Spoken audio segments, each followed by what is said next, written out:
Pues buenas tardes, buenos días, buenas noches, buenas madrugadas, buenas las horas que sean, donde quiera que estén ustedes en este ancho mundo. Soy Mauricio José Schwartz, esto es El Rey va Desnudo de los jueves, que se llama Revista Semanal, donde revisamos cosas que pasaron esta semana o que nos interesaron esta semana y por tanto queremos comentarlas. Así todos nosotros, todos los que estamos aquí en el estudio, los 25, los 16 que están atrás de cámaras, el director, el encargado de sonido, el responsable de maquillaje, la de vestuario, en fin, todos los que estamos aquí y que somos yo solito. Muchísimas gracias por acompañarme, muchísimas gracias por estar aquí. Niños y niñas, perritos y gatitos, brothercitas y sistercitos.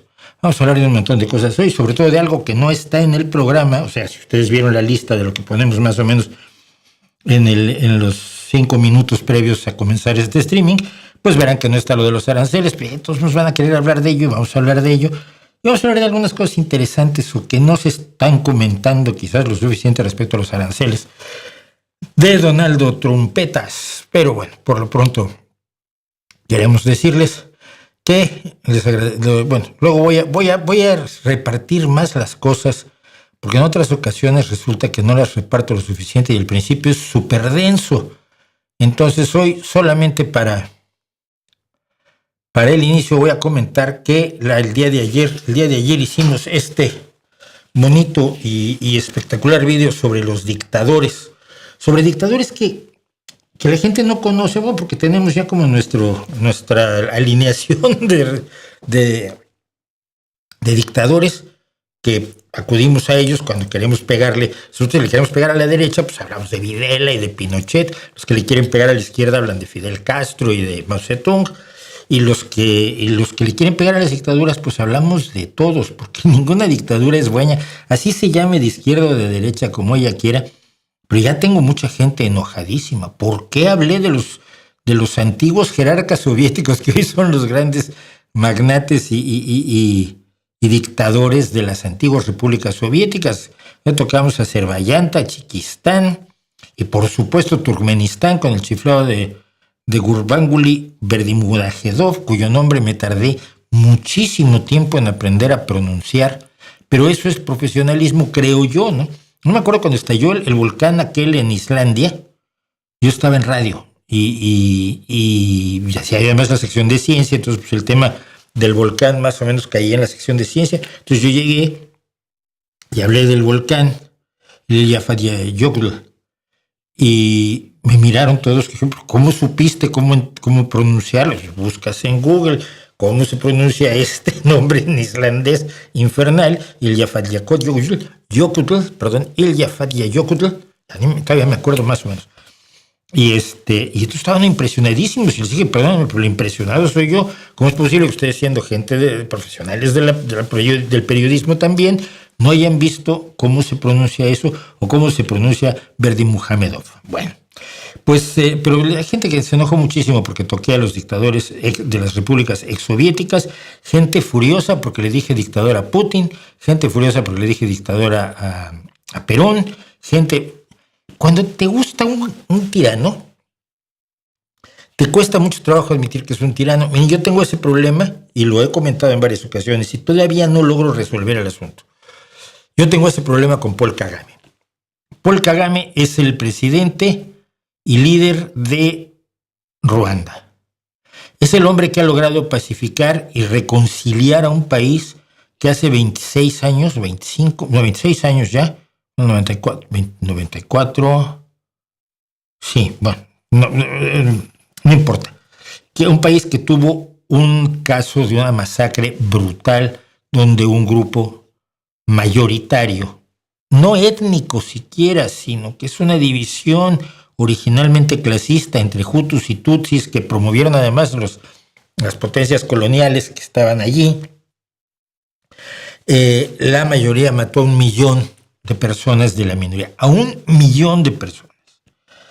Y Paul Kagame, que era un líder militar, lleva desde entonces en la presidencia de Ruanda, ha hecho cosas extraordinarias por los avances económicos de Ruanda, ha impulsado enormemente la economía de Ruanda, ha logrado la reconciliación, que es lo más difícil, es decir, ha logrado que asesinos se hayan sentado frente a las familias de sus víctimas y reconozcan que lo que cometieron fue una barbaridad, que esa gente, en vez de estar reconcomiada como digamos los guerras civilistas franquistas aquí en España, se haya dado cuenta de que lo que cometieron fue una barbaridad inaceptable, ¿no? Y ha hecho muchísimo por Ruanda, pero es un puto dictador que tiene un registro de derechos humanos también lamentable y atroz, que tiene presos políticos en las cárceles, que también allí se maltrata, no sé si se tortura, parece que sí, se maltrata y no hay libertad de prensa y no hay libertad de expresión. Le he escrito a periodistas ruandeses diciéndoles, oye, mira, pues yo soy un periodista hispano-mexicano, ¿tú me puedes contar cómo está el asunto realmente en Ruanda? Y ni te contestan. Entonces, yo no tengo problema en decir un señor que creo que ha hecho mucho bien por su país, por Ruanda, creo que es un dictador, sé que es un dictador. Y el problema para mí es cómo reconciliar mi admiración por los logros en Ruanda con la idea de que de todos modos los tiranos no son tolerables y con la idea de que pues don Paul Kagame además ya está mayorcito y qué va a pasar cuando él muera, ¿no? Entonces todo eso, pero muchas otras personas cuando cuando el tirano es de los suyos, entonces ya se sienten como que, uy, no, tengo que defenderlo. Y es absurdo, es totalmente absurdo. No tienes que defender a un sujeto que es un tirano. Eso no quiere decir que no hagan algunas cosas medianamente buenas, pero el problema es la falta de libertad, es la falta de democracia. Mucha gente me lo hace también con China, ¿no? O sea, ay, pero es que China acabó con la pobreza. ¿Cómo lo sabes? Ah, porque lo dice el gobierno chino. Hombre, qué bien. Y los chinos son muy felices, ¿eh? Con la represión que tienen. ¿Qué esperabas que dijeran, no? Entonces, hay gente que quiere que el éxito económico de China sea una justificación de la dictadura. Yo no estoy de acuerdo. Y precisamente por eso es esto. Y por cierto, empezando con los comentarios de hoy, ya dice Antonio Grael que merece una segunda parte. Y pues sí, vamos a pensar si hacemos una segunda parte. Si he visto la película de Dunkerque, no la vi. Y sé que tiene por lo menos un aspecto desde el punto de vista de producción interesante que simula ser una sola toma, lo que se llama un plano secuencia, ¿no? No lo sé. Pero me gustaría hablar de ese episodio de la Segunda Guerra. Pero Dunkerque es muy complicado. Yo lo que sé de Dunkerque es que ahí quedaron tropas aisladas que fueron desalojadas, terminando de entregarle, por supuesto, Francia a los nazis, porque no había de otra, ¿no? No había condiciones militares para resistir. Pero algún día hablaremos, si quieres, de Dunkerque, del rescate de las tropas de Dunkerque. Tropas que muchas de esas fueron después la base de la invasión del día D. ¿Qué otra cosa me dice? También Jaime Josué Vargas Romero, que con esto agota sus dos preguntas de hoy. ¿Usted qué opina de las tribus aisladas? ¿Cómo es que se les podría ir integrando al mundo contemporáneo? Pues algunos se oponen a eso. Pienso en las tribus del Amazonas o la tribu Sentinel de la India. La tribu Sentinel es mucho más problemática. Pero mira, es que de pronto siento que en ciertas cosas no hemos avanzado en 40 años. Allá en los años 80 había un líder de los Yanomamo, o Yanomani. Creo que son Yanomamo, pero como la palabra mamo le da miedo a muchos, entonces les ponen Yanomani. Pero había un líder, un jefe de Yanomamo, que estaba muy molesto porque, claro, cada vez que iba y se reunía con el gobierno brasileño y le hacían un montón de promesas, luego no les hacía ningún puto caso, ¿no? Y entonces se hizo con una cámara de vídeo. Yo escribí en el Excelsior sobre esto. Se hizo con una cámara de vídeo, entonces llegaba a las reuniones con el gobierno y traía un camarógrafo amazónico. Vengo a registrar todo lo que usted me promete para que luego no me diga que no lo dijo. Y logró presionar al gobierno brasileño para algunas cuestiones que eran de las reclamaciones, exigencias o demandas del pueblo Yanomamo. A mí me parecía maravilloso, pero es que yo no creo que adoptar los beneficios, los privilegios, las ventajas, las maravillas asombrosas desde el punto de vista de la salud, desde el punto de vista de la ciencia, desde el punto de vista de la tecnología, desde el punto de vista del entretenimiento. Adoptar todo eso te obliga a dejar tu cultura antigua. El ejemplo siempre es Japón. Japón, la gente guarda y mantiene cuestiones de carácter cultural que a mí a veces me parecen un poco ridículas, pero bueno, es mi opinión, ¿no? La ceremonia del té. Obviamente es una forma de decirle a la persona a la que estás recibiendo que merece toda tu atención, y entonces cada milímetro de la ceremonia del té está perfectamente coreografiado y tiene que hacerse exactamente de cierta manera, como se hacen las katanas o como se hacen un montón de cosas en Japón. Y es un país que la mayoría no es religiosa. Es decir, los creyentes en dioses son una minoría en Japón. Lo estaba yo viendo hoy con el vídeo que estamos preparando para el próximo miércoles. Y es un país extremadamente moderno, tecnologizado, científico, industrial, pero guarda sus tradiciones. ¿Ves cómo no hay que renunciar a tu cultura? Porque eso es lo que defienden los que tú dices. Claro es que si los aculturas, entonces abandonan su cultura, no forzosamente, ¿no? No forzosamente abandonarán las cosas más horrorosas como la venta de niñas. Por ejemplo, la venta de niñas para el matrimonio, yo creo que es un uso y costumbre despreciable que debe ser erradicado. Como en África la mutilación genital femenina, por ponerte casos, ¿no? O los azotes a los niños como método pedagógico. Pero yo no creo que sea necesario renunciar a tus tradiciones, olvidar tus raíces, al asumir un mundo moderno, como no lo hacemos nadie de nosotros. Nadie vive en el presente. Es como el hombre aquel que tuvo un problema de memoria, fue un golpe, y entonces solo se acordaba de los últimos 30 segundos. Había que recordarle todo el tiempo quién era su esposa, y su esposa tenía que estarle constantemente diciendo, pues tenía una memoria como de 2 minutos, salvo la memoria musical que la conservaba porque él era profesor de música o músico. No vivimos en un presente eterno. Vivimos también en el pasado, y así como podemos tener las tradiciones de los 13 poetas del mundo azteca que rescató, ahora se me olvida, porque siempre se me olvida todo el mundo, se pueden mantener y recordar y decir, oye, es que, pues, no sé, Nezahualcóyotl era un gran poeta, así como Jorge Manrique era un gran poeta con las coplas a la muerte de su padre, y todo es parte de mi acervo cultural, y eso no me impide usar una cámara de vídeo ni tener un canal en YouTube. Los imbéciles son los que creen que como los indígenas son limitaditos, pues los indígenas son ellos siempre. Nunca son parte de un nosotros colectivo igualitario. Son ellos. Sus costumbres, sus usos, sus tradiciones, su cultura, su idioma, ellos, a mí que no me toquen. Es la actitud. Y ellos creen que como el indígena es limitadito, pues si el indígena accede a las maravillas de la modernidad, se le va a olvidar la danza de moros cristianos, por decir algo, o de santiagueros, que yo la anduve investigando cuando estudiaba antropología, allá cuando el mundo era en blanco y negro. Yo creo que, ahora, la pregunta que tú haces, ¿qué opino de las tribus aisladas? Es que no deben estar aisladas. Y cómo se les puede ir integrando al mundo moderno, es una decisión de carácter político.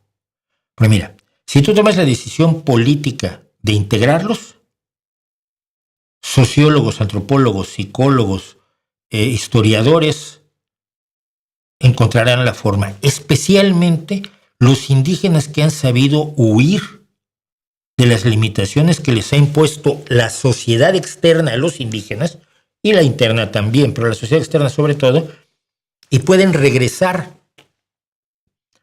a tirar de la comunidad. Eso a mí me parece elemental. Mira, voy a tener que contar esta historia otra vez. Nosotros cuando estábamos en el bachillerato, y gracias a las acciones de un profesor y amigo con los años, y luego director de la escuela donde estuvieron mis hijas, Tomás Bilbao, hicimos una escuela mi bachillerato, que era un bachillerato de niños ricos, donde yo era uno de los más pobres, hizo una escuela en un poblado llamado Pilcaya Guerrero, la escuela secundaria Cuauhtémoc, que era privada, pagaban 3 pesos a la semana, al mes, por estar los chicos. Y a los 3 mejores de cada generación, que salían de tercero de secundaria, se les daba una beca para ir a estudiar esta escuela de ricos, de hijos de refugiados españoles, de banqueros sirio-libaneses y de textileros judíos, que eran mis compañeros, eran mis amigos. Y allá iban a dar estos chicos de origen indígena, que eran los mejores de la escuela, pero que al llegar a una escuela de alto nivel, como era esta, sufrían mucho, pero lo lograban sacar adelante. Yo me hice muy amigo de uno de ellos, de Crisóforo Quirós, que si todavía alguien sabe por ahí dónde anda, o si anda por ahí mi querido Cris, lo aprecié muchísimo, me llevó luego a su casa alguna vez cerca de Pilcaya y me enseñó a piscar maíz y a cazar cangrejitos en el río y a ver, cosas. Y él, cuando la última vez que lo vi, yo tenía unas imprentas y era más o menos un empresario. No había regresado a Pilcaya. Claro, nuestra idea era que regresaran, pero ¿a qué regresaban? 200 años al pasado. Entonces, yo creo que se puede fomentar la integración de las comunidades indígenas sin que abandonen toda su herencia cultural, pero sí mediante una decisión política que en América Latina por lo pronto los gobiernos no están dispuestos a emprender.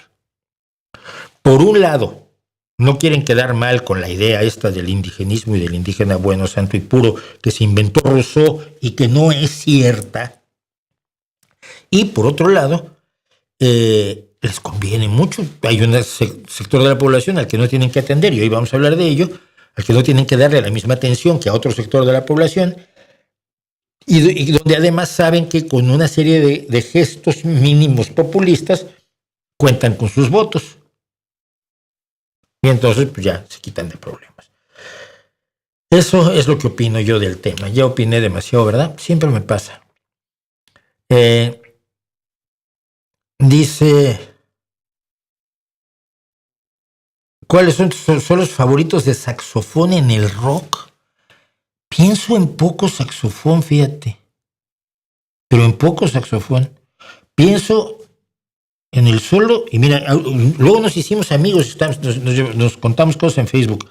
El Papaíto, uno de los grandes saxofonistas mexicanos del rock, es el que hace el solo, creo que en Triste Canción de Amor, del Tri. Estuvo un tiempo con el Tri, pero con todos los buenos músicos salió huyendo, dijo, yo no tengo nada que hacer aquí. Pero ese solo lo recuerdo, pero no recuerdo mucho, fíjate. Recuerdo, sí decía el otro día, el solo de clarinete en Breakfast in America de Supertramp, que me parece extraordinario, pero solos de saxofón voy a buscar, a ver de qué me acuerdo yo, donde hay saxofonistas. Dice Antonio Guerrero, por cierto, mañana es el concierto de The Warning en Madrid. Sí, no puede ir. Gracias por recordármelo. Te detesto. No te detesto. Es su tercera visita a España. Quienes vayan seguro que lo disfrutan y mucho. Seguro. Ahora tienen una presencia escénica mucho mayor, pero cuando yo las vi hace exactamente un año, en abril del año pasado, las vi en Bilbao en un lugar relativamente pequeño, creo que cabíamos 720 personas, porque me enteré antes de ir. Y la experiencia es fabulosa, o sea, es verdaderamente un grupo musical fuera de serie, ¿no? ¿Algún familiar sigue tu canal? ¿Familiar de quién? ¿Mío? No. A ver, no. Pues que estoy pensando que casi no tengo familiares. Mira, mis primos, soy de los 2 menores, los 3 menores de una familia de 35 primos, la mayoría ya han muerto. Mis tíos, bueno, ni se diga, ¿no? Eran mi madre y yo, y 10 hermanos de ella, eran 11. Y entonces tengo muy poca relación con los que sobreviven y muy poca relación con mis sobrinos segundos, que deben ser, pues no sé, 200 o 300, ¿no? En fin. ¿Qué piensas respecto a la absolución de Dani Alves y las declaraciones de la vicepresidenta? Lo mismo que opinaba la semana pasada, fíjate. No he cambiado todavía. ¿Qué opinas de las plataformas de venta en línea como Temu? ¿Fomentan, nos favorecen de la explotación? Yo creo que sí. Pero por otro lado, cortan las cadenas de intermediación. O sea, no tengo una idea muy clara. Nunca me he puesto a reflexionar profundamente al respecto. Pero una cosa que sí es clara es que cortan las cadenas de intermediación. Mira, si yo fabrico o yo produzco una manzana, la manzana me la pagan a un precio absolutamente irrisorio. Cuando llega al estante del supermercado tuyo, la manzana puede costar €1, por decir algo. No sé ni cuánto cuestan las manzanas. Ahora, si quieren lo vemos, pero no miren caso. Cualquier cosa que cueste €1 que venga del campo fue pagada en pocos céntimos, en unidades de céntimo en el campo. Entonces el mayorista compra todo eso, lo lleva a una central de abastos donde un distribuidor lo lleva a un lugar donde lo vende finalmente al supermercado y el supermercado lo distribuye en sus espacios. La cadena de distribución es que hay que mantener a un porrón de gente cuya única función es mover el producto hacia donde haya otros clientes que lo recompren para la reventa. Y siento que en muchas cosas, y por ejemplo yo que tengo libros en Amazon, rompe con la cadena de intermediarismo que es mortal para el productor, ¿no? Es mortal para el productor. Tienen enormes vicios. Por ejemplo, yo sé, tú puedes comprar cosas y venderlas en Amazon y ellos le ponen tu logotipo. O sea, el fabricante no está en Amazon, pero tú compras sus productos, les ponen tu logotipo y tú los vendes en Amazon. Y tiene vicios y problemas que surjan en cualquier organización. En concreto, Temu y Shein parece que son tremendamente explotadores, pero no tengo datos para ello. Habría que entrar en eso más profundamente, pero para eso voy a invitar a mi amigo José Luis Ferreira, fíjate, que es economista, porque hoy precisamente, con respecto a los aranceles, me salgo y voy hacia los aranceles. Sobre los aranceles comentaba José Luis Ferreira que la gente decía que cómo era posible que los millonarios y los que son dueños de acciones y juegan a la bolsa, porque es un juego de apuestas la bolsa, reaccionaran con tanto pánico, primero ante los aranceles y luego con tanto delirio, después de que se suspendieron parcialmente parte de los aranceles, que no todos.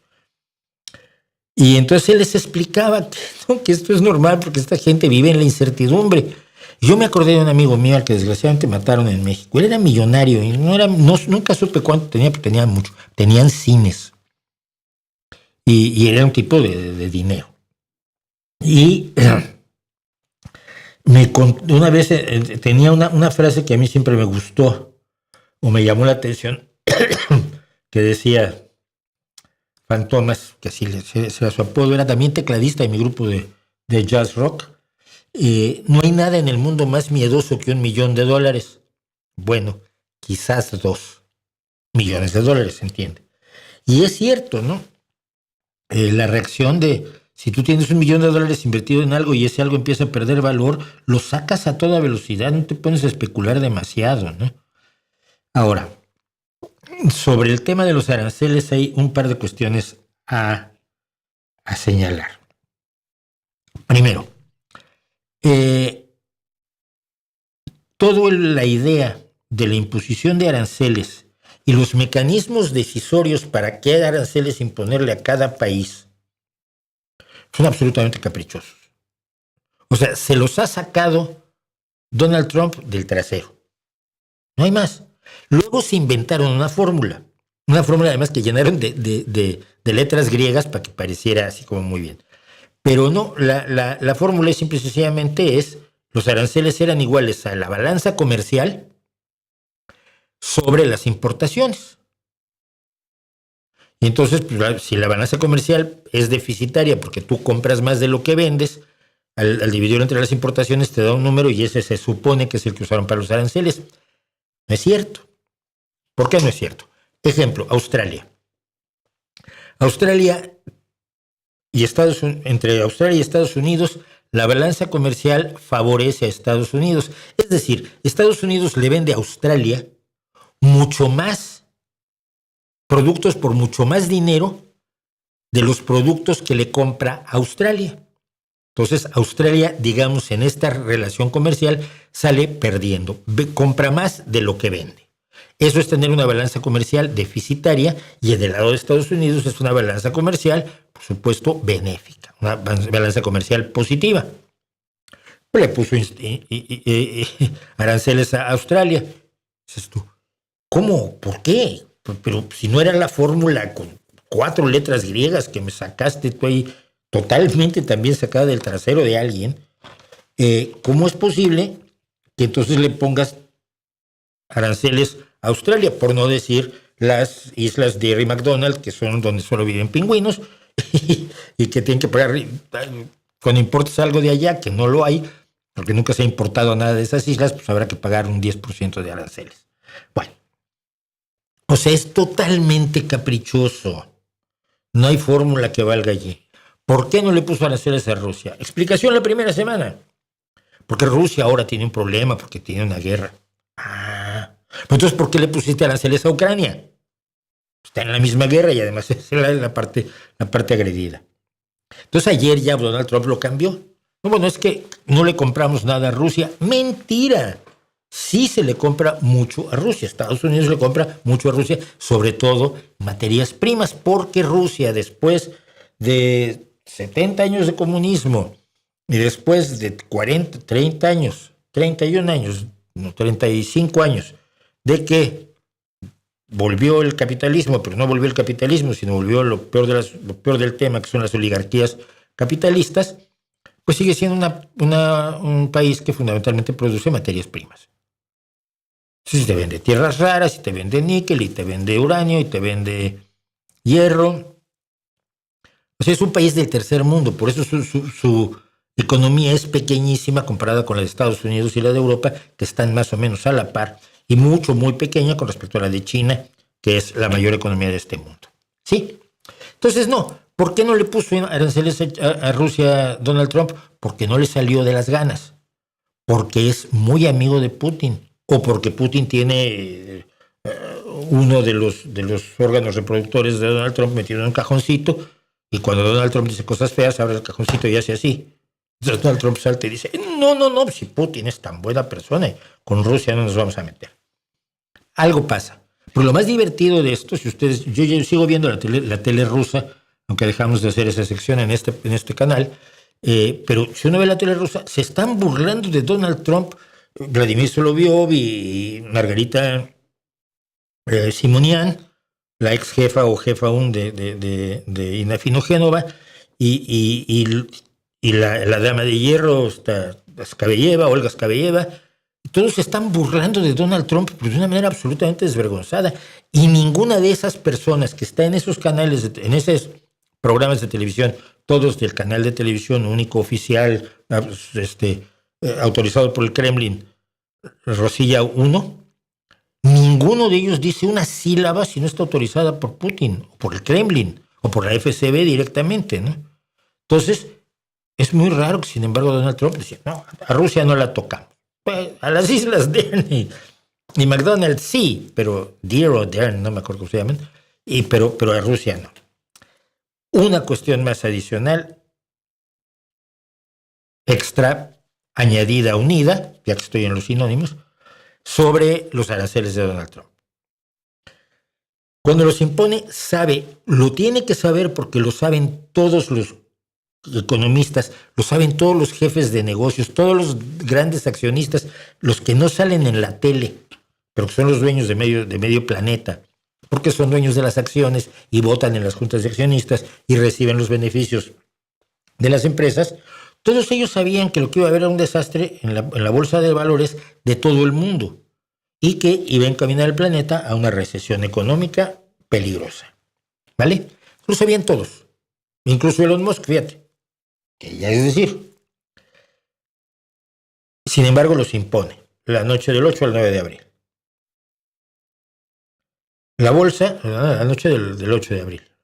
La bolsa de Estados Unidos se tira un clavado al suelo vamos, como si fuera adversaria de Putin y la hubieran tirado por una ventana. En un solo día la bajada es brutal. En los 2 días siguientes la bajada continúa. Ayer decide que ya no, que va a poner en suspenso los aranceles recíprocos, los de la formulita, durante 90 días. Pero los aranceles del 10% que le puso a todo el mundo, esos siguen en vigor. O sea, no ha suspendido los aranceles. Pero según informes reunidos por periodistas estadounidenses, desde el domingo se sabía que ayer se iban a levantar, se iban a poner en pausa los aranceles. Si tú el domingo sabes que va a pasar eso y no eres tonto del bote, sabes que el miércoles la bolsa sube. Las acciones que bajaron de precio van a subir de precio.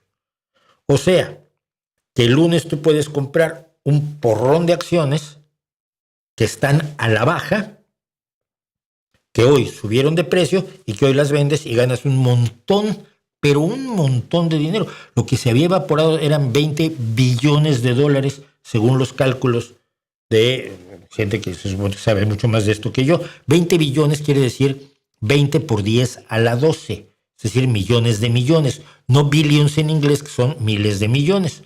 Los billones en español son trillions en inglés. Y hablaron de entre 20 y 30 trillion dólares en valor que se hicieron humo en la bolsa, porque el dinero se hace humo en la bolsa. Y eso es lo que la gente no tiene muy claro. Cuando se pierde, se desaparece el valor de ciertas cosas. ¿Ok? Entonces, la pregunta es quién se benefició. Porque según lo último que estaba yo viendo antes de venirme para acá, era que un experto en economía estaba analizando el comportamiento de las compras y las ventas en los últimos días del domingo para acá y dice esto, alguien sabía. Alguien hizo una serie de compras fuera de lo normal el lunes y está haciendo unas ventas fuera de lo normal hoy. Y ahí hay gráficos y allí no hay nada oculto, de si quieran o no quieran, la bolsa es lo más transparente que hay. Y alguien se llenó de dinero en esta operación. Eso es lo que podemos decir ahora de los aranceles. Última cosa, todavía tenía yo un estadounidense en mi tele, en mi timeline de Twitter. No pienso dejar Twitter porque hay que darle la batalla en el terreno del enemigo, y en este caso el enemigo es, por supuesto, Elon Musk. Un estadounidense que no parecía un fanático de MAGA, sino un chaval, además bastante joven, totalmente despistado. Es que los aranceles los pagas tú, los paga el importador. No, los aranceles los paga el gobierno de China. No, el gobierno. ¿Cómo puedes obligar al gobierno de China a pagarte un impuesto? Vamos, no hay forma. Los aranceles se imponen a las importaciones. Es decir, si tú traías algo que vale 10 y lo vendías en 20, ahora lo traes en 10, pero además tienes que pagar un 10 o un 125% de impuestos a Donald Trump, tú el importador dentro de Estados Unidos, para poderlo meter a Estados Unidos. Y por lo tanto ya no lo vas a poder vender en 20. Si ya te está costando 25, pues probablemente lo tengas que vender en 50. El aumento para el comprador es de más del 100%. No, así no funciona. Por favor, mira, tengo economistas explicándotelo. Aquí tienes uno que te lo explica con manzanitas y con naranjitas. Y el chaval era absolutamente refractario a comprender que los aranceles son darse un tiro, que el proteccionismo funcionó como forma de mantener ciertas economías en otro mundo que ya no existe, que no es este. Y no, parece que no lo logré convencer. Así que imagínense.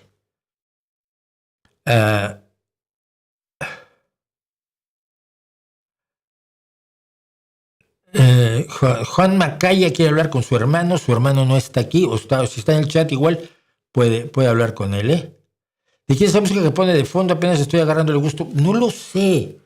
Estas son músicas que yo bajo de un servicio de royalty free de música, imágenes y vídeos de libres de derechos. Si yo pago gracias al apoyo que ustedes nos dan en Patreon y en PayPal y demás, yo pago una anualidad a una empresa que es la que se llama, no me acuerdo cómo se llama, pero porque antes estaba yo en Artlist y luego me cambié. Pero estoy en un lugar donde puedo descargar todo eso y usarlo, y no tienen muchas veces ni nombre exacto de las canciones, ni cosas por el estilo. Pero bueno, lo voy a buscar. Si les gustan las rolas de introducción, voy a buscar.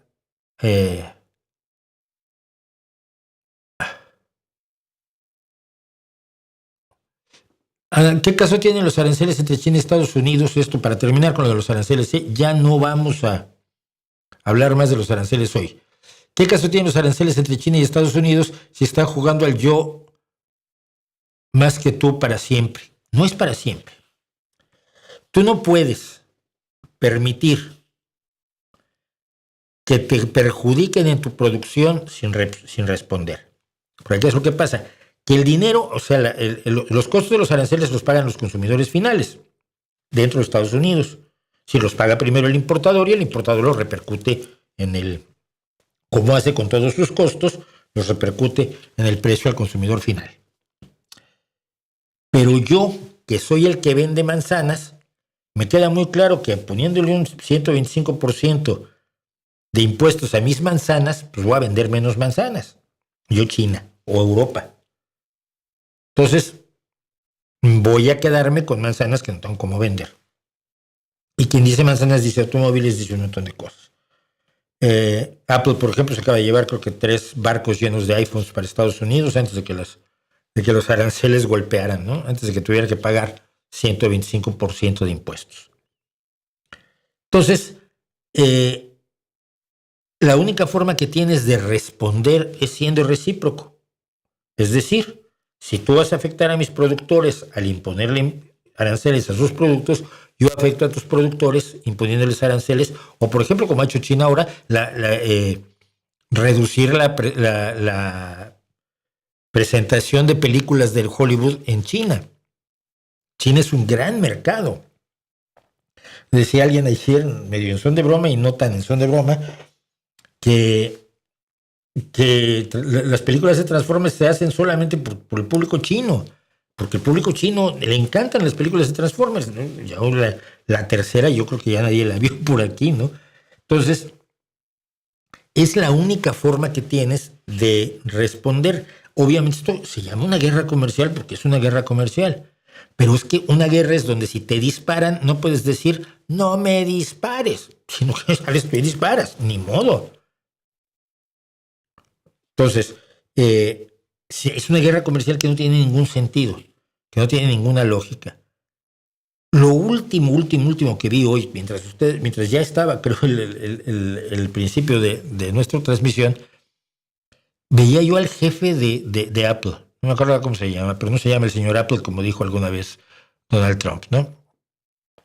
Explicando que ahora ya no van a China porque la mano de obra sea barata, pues que hace mucho dejó de ser barata, ¿no? Ahora si quieren eso van a Pakistán o a la India o a otras dictaduras.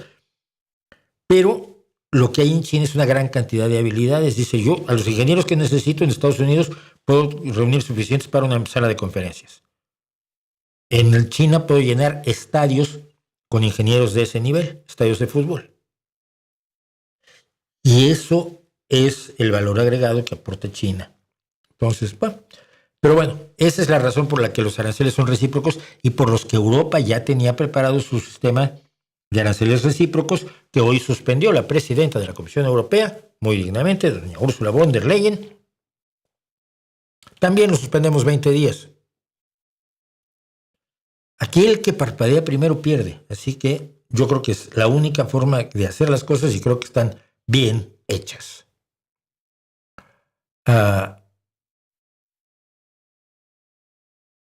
El gobierno distópico de la Casa Blanca dijo que resolvería el conflicto entre Rusia y Ucrania en 24 horas y que Rusia lo respetaba y la guerra aún continúa como si nada y va a continuar como si nada. En este momento lo único que hay que hacer es lograr que Ucrania sobreviva hasta que se reanime la industria militar europea. se incremente desdichadamente el gasto, la inversión en defensa de Europa y se proceda a apoyar a Ucrania como debe ser apoyada, como merece ser apoyada. Primero, porque todo país que es agredido merece ser apoyado, y segundo, porque nos jugamos mucho de Europa allí también. Y cuando digo Europa, digo el mundo.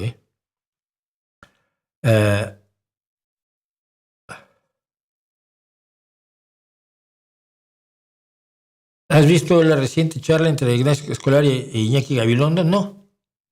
¿Qué te parece la trayectoria de Gabilondo? ¿Lo he tenido en algún momento como referente periodístico? Sí. Creo que Gabilondo es un tipo enormemente serio, con lo cual se me hace muy raro que entreviste a alguien tan poco serio como Escolar.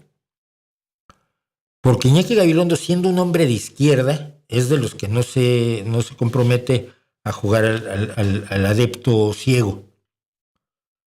Y en cambio, Escolar, por lo menos durante muchos años, jugó al adepto ciego de Pablo Iglesias, ¿no?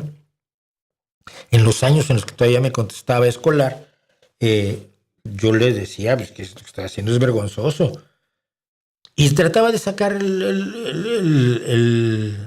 sacarle el cuerpo al asunto, invocando principios periodísticos no aplicables, pero la realidad era esta. Un día que sacaron algo contra Pablo Iglesias, o crítico de Pablo Iglesias, ni siquiera contra, los comentarios del diario, de lodiario.es eran aterradores. Voy a cerrar mi suscripción y quiero que todos mis amigos asociados se desasocien. No quiero saber nada más de ustedes. ¿Cómo se atreven a meterse con Pablo? Y claro, volvamos a la premisa de mi amigo Pablo. No hay nada más miedoso que 1.000.000 de euros. ¿Sí? Y si tienes 1.000.000 de euros, o varios millones de euros volando en tu empresa, porque la empresa, el diario, es de de Escolar, pues tiene que plegarse a que si no se le puede acabar el negocio, ¿no? Y si te pliegas porque se te acaba el negocio en tu trabajo periodístico, ya no eres un periodista, eres un vendedor. Es un vendedor de línea editorial. Así que no pienso ver la charla entre Escolar y Gabilondo, para nada. Me tiene bastante sin cuidado. ¿Considerarías que el nivel de inteligencia de la gente promedio ha bajado en la generación que tiene menos de 30 años? No, ¿por qué? No veo ningún motivo, no veo ninguna explicación, no veo ninguna causa para creer que tal sea el tema. Pero miren, ya que estamos en todo esto, tengo notificaciones, ya saben ustedes, tengo vida fuera de esto. Vamos a un caso que creo que tiene que ver con varias de las cosas que hemos hablado en esta larguísima introducción de 51 minutos. Las estufas del bienestar del pasado, del bienestar del atraso, del bienestar de la ruina, del bienestar del abuso contra los indígenas, otra vez más. Si ustedes se han dado cuenta, y yo porque lo veo en inglés, pero los corifeos de Trump, los verdaderos adeptos, los psicofantes profesionales como Luckman, ¿cómo se llama? Harvey, el secretario de Comercio, que es el tipo, cada vez que habla dice que Trump es el tipo más inteligente que conoce, que es guapo, simpático, y delgado, joven, cosas así. Y cada ocurrencia que tiene Donald Trump la defienden, por ejemplo, en Fox News, como si fuera una genialidad absolutamente increíble. Ahora con los aranceles, ayer era divertidísimo ver a los de Fox diciendo, por eso no debe haber negociaciones, y qué bueno que Donald Trump haya dicho que no va a haber negociaciones. Y hoy tienen que defender que Trump ha dicho que va a esperar las negociaciones. Pues, sí, ahora sí va a haber negociaciones. Es muy, muy jodida la vida, verdaderamente, del arrastrado, ¿no? Pero esa psicofancia, ese servilismo, lo vemos claramente y lo hemos visto siempre con los presidentes de México. Yo me acuerdo aquella anécdota de Ruiz Cortines, que llegaba tarde. Ruiz Cortines comía mucho en la que había sido la cantina de mi abuelo, en el Gallo de Oro, allá en Bolívar y Mesones. Ella no era de mi abuelo, obviamente, mi abuelo había muerto mucho antes que Ruiz Cortines fuera presidente. Pero alguna vez salían de comer allí, se les hacía tarde para algo, y Ruiz Cortines preguntó, ¿qué horas son? y el más arrastrado que traía junto se volteó y le dijo: las que usted diga, señor presidente. Así de fácil. Ese es el arrastramiento de los que viven de la psicofancia. Y es evidente que lo han hecho con Claudia Sheinbaum Pardo. Miren, cuando estudiaba física me imagino que muy elemental, no estudió física cuántica ni estudiaba física nuclear, Claudia Sheinbaum en sus labores políticas se dio cuenta que las mujeres indígenas, allá por 1988, hacían unos fogones ahí con 3 piedras y palitos y una lámina que usaban a modo de superficie de cocción, quemaban la leña y pues ahí sobre eso cocinaban, ¿no? Entonces decidió diseñar, junto con otros compañeros que ya no están mencionados últimamente, unas estufas que fueran más eficientes, es decir, que hicieran un uso más eficiente de las propiedades calóricas de la leña para que se pudiera cocinar más con menos leña y además sin que se ahumaran las mujeres, porque yo, si lo vimos, cualquiera que haya estado en México, en los pueblos, ha sabido que las mujeres se ahuman mientras cocinan.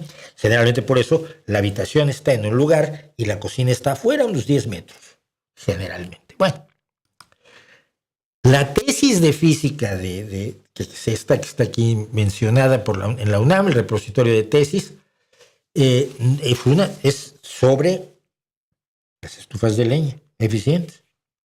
A mí me parece física muy de nivel bachillerato, pero bueno, yo qué sé. No es que yo hice física de esa. Ni medíamos calor, claro. Pero bueno.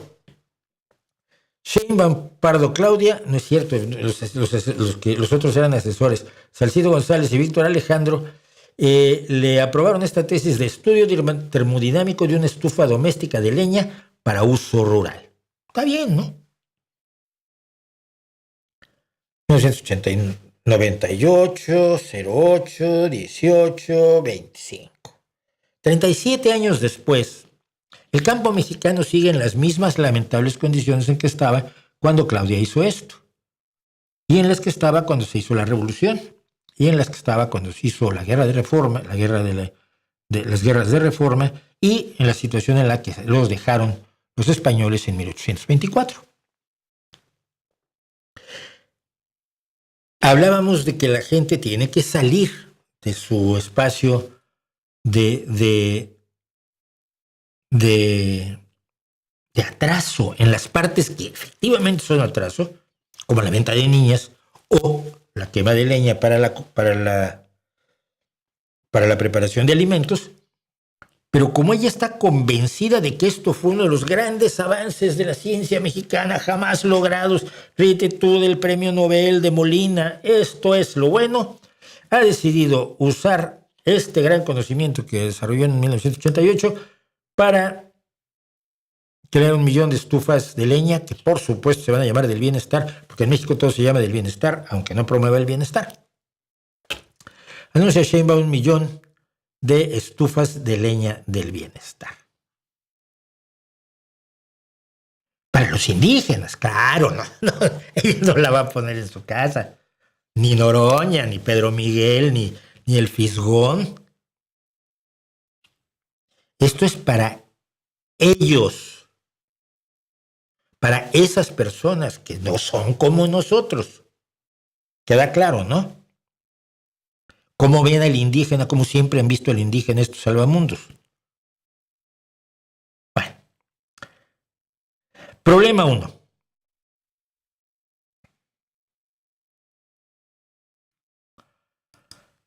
Ya tiene el logo. De hecho, el día que hizo el vídeo para anunciar el 1 millón de estufas, ya había tomas de una indígena hablando en purépecha, diciendo qué maravillosa era la estufa, y ya había una construida allí. Es decir, esto lo habían preparado con muchísima antelación. Como el paripé y la propaganda populista, que es la forma de gobierno en México desde hace por lo menos 7 años. Ya tiene sus logos, su logotipo, ¿no? Entonces, primer problema. Por eficientes que sean, siguen siendo estufas de leña, ¿no? Por lo tanto, son enormemente contaminantes. No. Sí. Ayudan a la deforestación, por supuesto que colaboran a la deforestación. Son muy buenas para la salud, de todos modos, por supuesto que no. Problema número 2. No se sabe a quién se le ha entregado el contrato de las estufas, pero, como dice aquí en la noticia esta, una inversión inicial de 500 millones de pesos en la zona purépecha. Esos 500 millones de pesos están destinados a 16.500 estufas. Y si usted sabe aritmética, aunque no haya hecho la licenciatura en física, sabe que cada una de estas estufas de leña, que están hechas básicamente con ladrillo, y una salida de humos, 3 tubos de estos de lámina de lámina galvanizada, van a salir a $1,500, o sea, 30,000 pesos mexicanos, $1,500 cada una. Mi pregunta es a quién le dieron el contrato. ¿Quién va a hacer esas estufas a 30,000 pesos, a $1,500 la unidad? Yo te aseguro que se construye con $300. Y me voy largo, en material y mano de obra. El diseño no lo pagas, ya está en la tesis de la señora presidenta. 500 millones de pesos para 16.500 estufas que alguien se va a llevar crudo. Alguien incluso hizo un cálculo que con $1,500 podías poner unas placas solares y una batería para cocinar de noche y una estufa eléctrica, ¿no? Que se podía con ese dinero pagar ese servicio. Pero eso es para donde vive la gente de bien. Eso es. Digamos, puedes poner paneles solares en el rancho del patrón. Pero en los pueblos donde viven los peones, pues no. No es leña. Problema número 3. Este es un mensaje clave para decirles a los mexicanos más desprotegidos que empiecen a dejar de soñar con la bobada esa de tener electricidad y luego agua potable y van a querer los beneficios y escuelas y clínicas y todas esas cosas que tiene Claudia Sheinbaum. Que se dejen de pensar en que, vamos a vivir mejor. No. Sí, hombre, es un poco mejor tener una estufa de leña que el fogón que te hacías improvisado, pero no mucho, ¿eh? No mucho comparado con quien te está vendiendo el cuento. Ella dijo de manera absolutamente atroz durante el discurso en el que anunció esta chorrada, que es que había muchos, en esos pueblos indígenas, muchos de ellos no quieren sustituir la leña por el gas. Y dijo así como, pues es que así es como ellos lo quieren. A ver, presidentita, no quieren sustituir la estufa por la de gas. Primero porque las estufas son caras. No creo que tanto como $1,500, porque una estufa de gas ahora te cuesta unos $500, 600. Sino porque el gas se lo venden todos los meses o cada vez que se acaba un tanque, una bombona, como le llaman en su pueblo, un depósito de gas. Es un gasto corriente que no pueden hacer porque viven al día, porque no tienen la educación necesaria para poder acceder a ingresos mayores que aquellos de los que siguen dependiendo y que se encuentran en el campo, que es muy ingrato. Tú nunca has trabajado en el campo, entonces ni te lo imaginas. Así que los condenas a seguir como están. No quieren el gas, pues tampoco quieren tener automóviles. Pues ¿cómo van a querer un automóvil? Ellos sus costumbres son otras.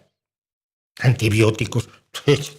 Ahí la hierbita, que la hierbita que usa esta comunidad es distinta de la de esta comunidad y la distinta de esta otra comunidad, porque tienen un mundo vegetal distinto a su alrededor y todos tratan de encontrar algo que cure. Pero no hay una hierba antibiótica en cada una de las miles de comunidades que hay en el mundo. No es cierto. Los antibióticos sí funcionan.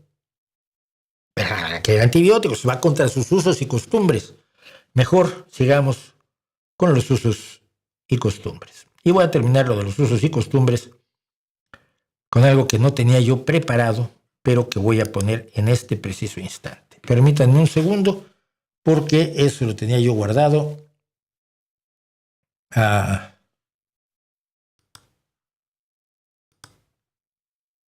No, en otro lado, lo siento. Es que una mujer fue electa alcaldesa en un pueblo en México, no me acuerdo. Bueno, siquiera déjenme tener la relación. Me perdonan que esté así de poco preparado para esto, pues que se me pasó por completo y sí quisiera yo poderlo comentar. Bueno. En Amatenango del Valle, bonito lugar de Chiapas, uno de los estados más atrasados, más violentados, más destruidos, más vergonzosos de México, siendo un lugar bellísimo. Probablemente la selva de Chiapas es la selva que mejor conozco. En Anatenango, por primera vez en la historia, una mujer fue electa alcaldesa. Doña Julieta Gómez Jiménez salió electa alcaldesa. Pero no le dan el bastón de mando porque pues, los usos y costumbres no son esos, porque las mujeres son gente como... Los indígenas somos de segunda y las mujeres indígenas ya son de sexta categoría. Entonces el bastón de mando se lo entregaron a su señor marido, Salomón López Gordillo. Recibió el bastón de mando dentro del Palacio Municipal, en el municipio indígena de Anatenango del Valle, municipio indígena, ya sabes, no es como los municipios de la gente de verdad, de la gente de primera, de los mexicanos que cuentan, son los que no cuentan. Así que, bueno, el representante personal del gobernador electo en Chiapas dijo que era un día histórico para Anatenango del Valle porque Julieta es la primera mujer que gobernará, pero no va a gobernar. Porque su marido es el presidente por usos y costumbres y él asumió el compromiso de trabajar para todas las comunidades del municipio de Amatenango del Valle y agradeció el respaldo de la ciudadanía durante el proceso electoral para brindarles a él y a su esposa la confianza para gobernar el pueblo. ¿Tú te imaginas? Que Claudia Sheinbaum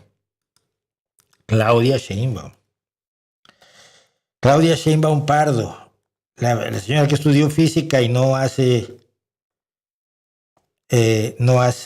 ciencia, prefiere hundir a los indígenas. La eligen presidenta de México y entonces le entregas la banda presidencial a Jesús María Tarriba, que es su señor esposo. Yo estoy seguro que a ella no le parecería nada bien eso. Pero entre ellos, los indígenas, está muy bien. El bastón de mando para el marido. Hágame usted, como decíamos en mi pueblo y muy mal hablados que éramos, hágame usted el cabrón favor.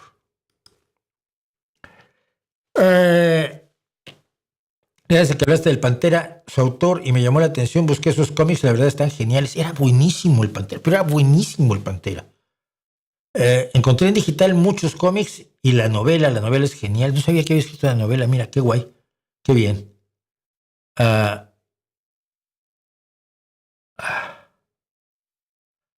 ¿Qué opinión le merecen que quieran penalizar la música, videojuegos, videocine, que hablen del narco por apología del delito? Mal. Lo que habría que hacer es lo necesario para que sea socialmente inaceptable la apología del delito. Socialmente inaceptable. Esto, por ejemplo, implica pues, no pagarle a grupos narcocorridos para que canten para la presidenta o para el presidente o para el gobernador o para la gobernadora o para el alcalde o para la alcaldesa o para el alcalde por usos y costumbres, ¿no? y cosas así. Creo yo. Mi opinión sobre las duras reformas migratorias de la República Dominicana, no sé cuáles son. Me puedo informar porque tengo una muy buena amiga dominicana que es periodista, buena periodista además, periodista de verdad, no como para escolar. Y entonces, bueno, pues quizás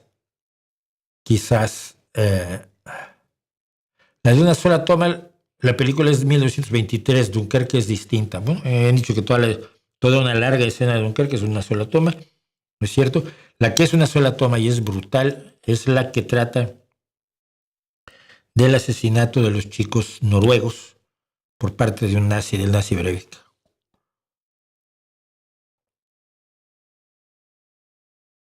La película tiene el nombre de la isla donde fueron los asesinatos, Utoya.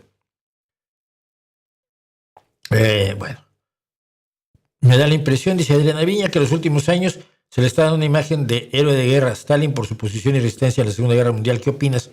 Se le está dando en Rusia, se le da una gran importancia a Stalin porque finalmente es un héroe para Putin. Si Putin dice que va a desnazificar Ucrania, pues ¿quién fue el gran desnazificador? Se supone que Stalin.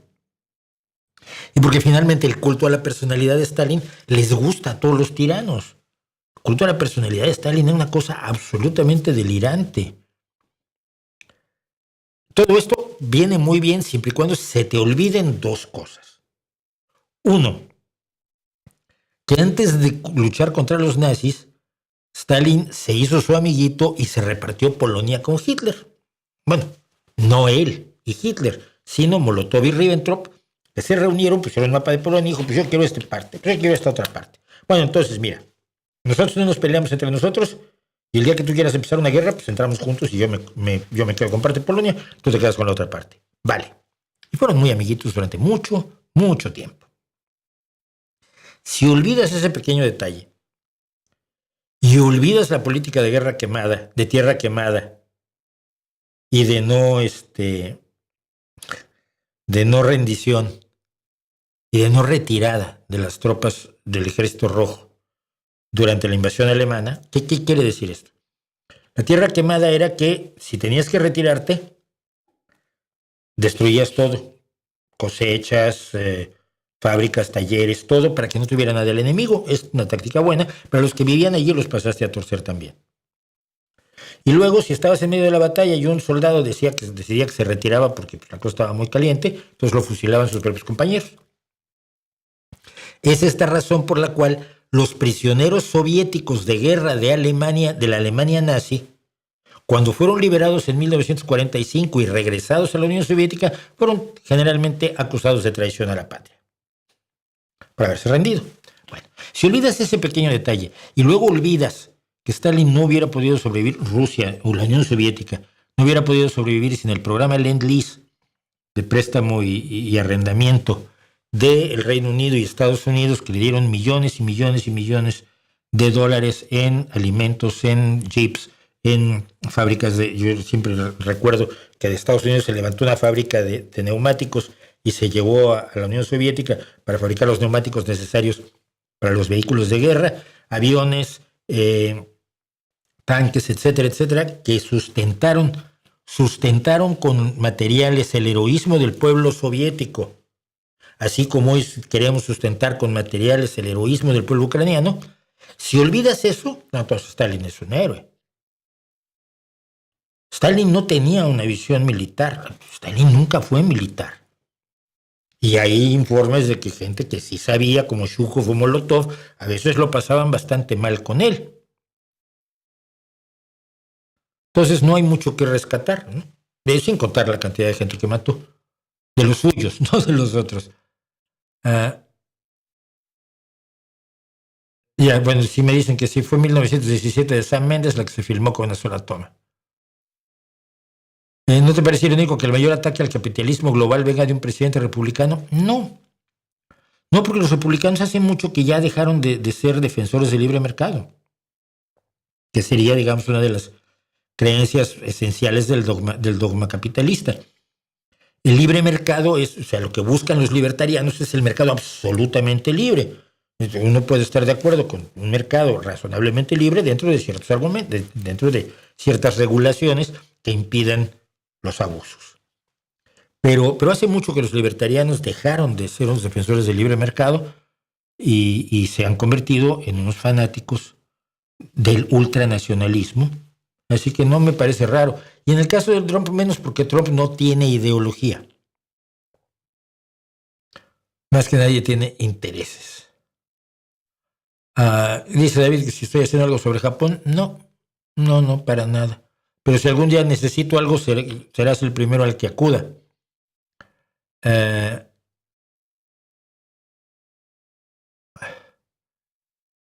Dice Víctor Alejandro, las chicas de Japón usan sus kimonos en eventos tradicionales importantes como sus ceremonias de graduación o de mayoría de edad. Es bellísimo. Sí, yo alguna vez dije que si yo me ganaba el premio Nobel de Literatura, pues iba a ir vestido de charro. El traje de gala, no el traje de mariachi. Traje de gala. ¿Por qué no? Luego también con la charrería tuve problemas, porque la charrería era eminentemente criolla. No tiene nada que ver con los indígenas, pero... ¿crees que hay alguna casualidad en que los países más prósperos del mundo tengan raíz protestante? No lo creo. Dices que hay alguna causalidad. Puede influir, pero no forzosamente, porque hay muchos países protestantes que no son prósperos. ¿Sí? Entonces confluyen otros elementos. Y a ver si me acuerdo. Espera, China no es protestante. Japón tampoco.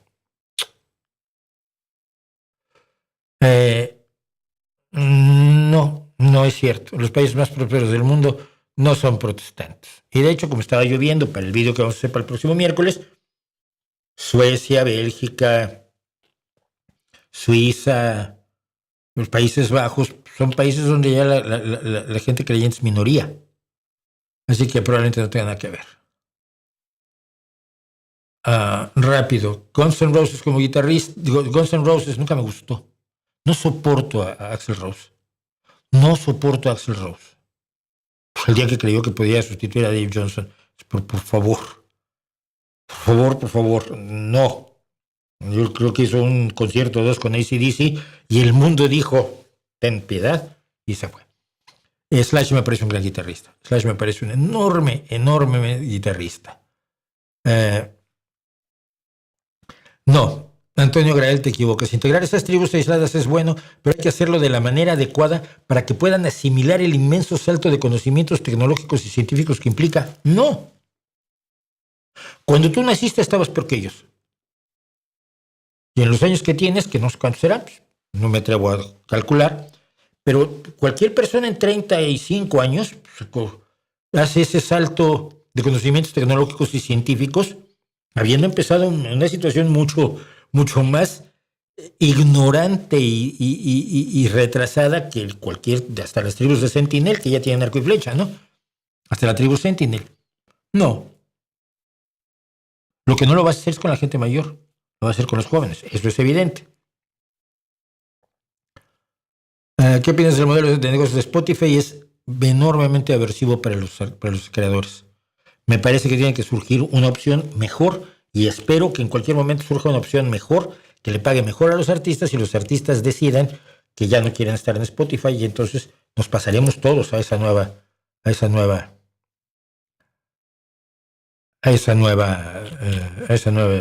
plataforma que no sé cuál va a ser.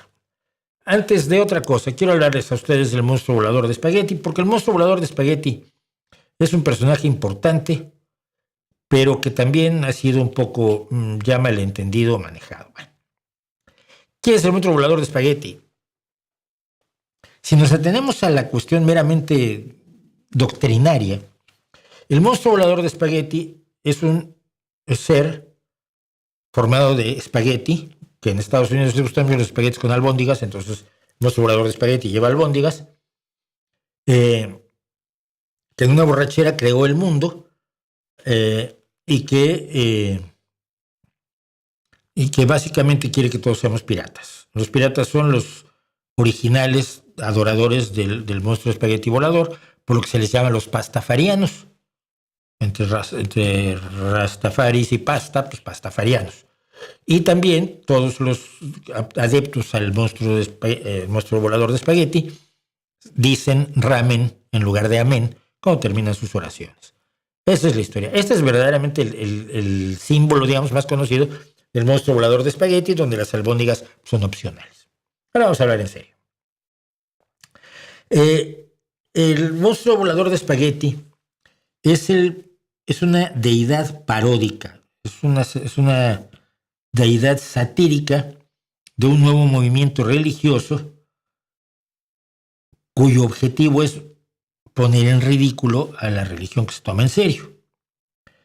Se originó cuando en Estados Unidos, en los años, esto fue en 2005 más o menos, sí, fue en 2005,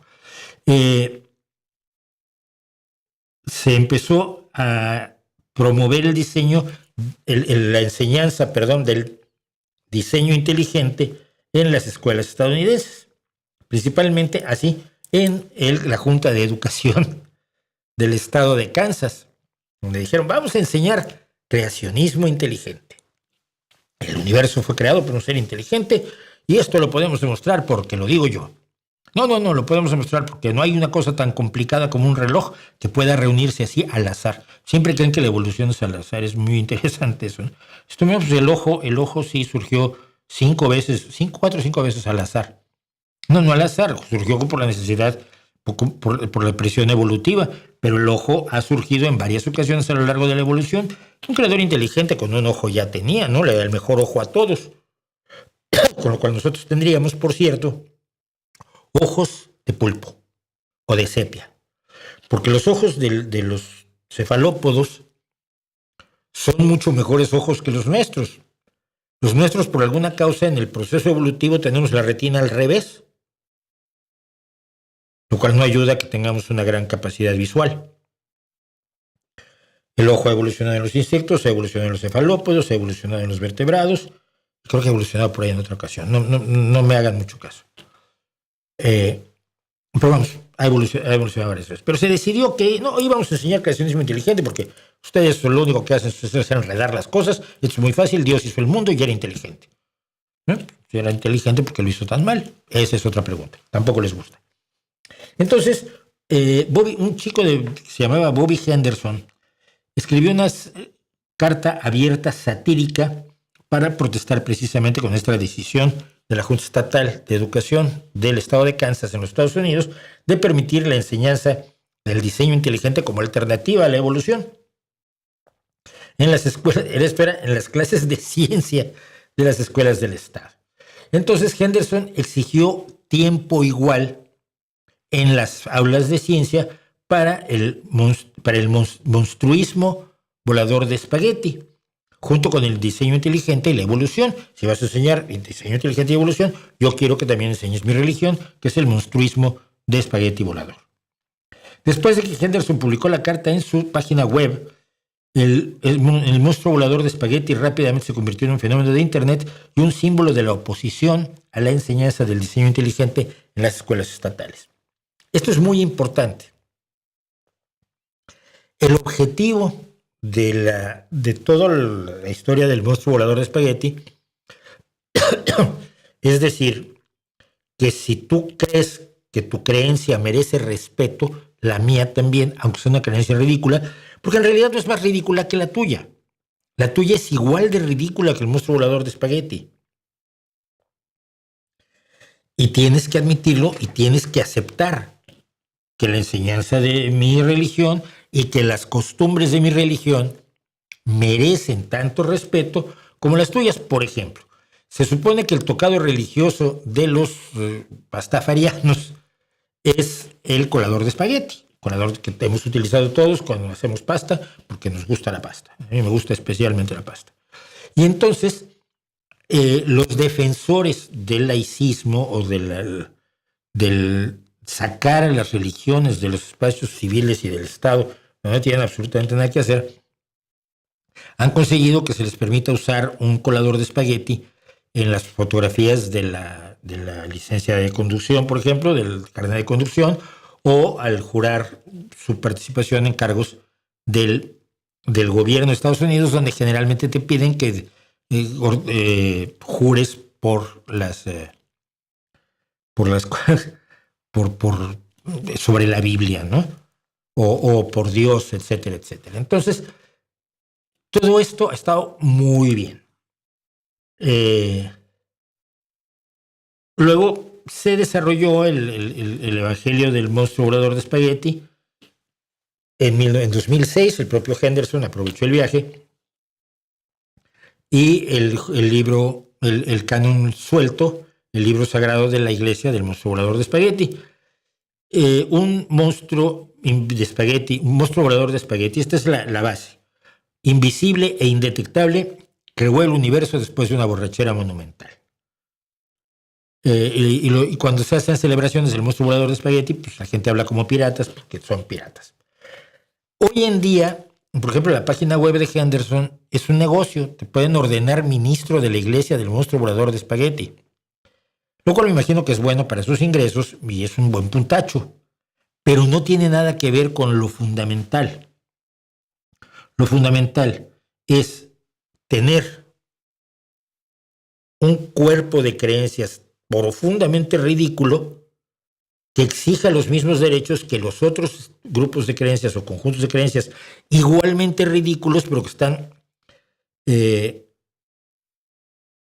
validados social o políticamente y a los que se les da una cierta consideración que, hombre, yo pues exijo que también le den a mi creencia en el monstruo volador de espagueti.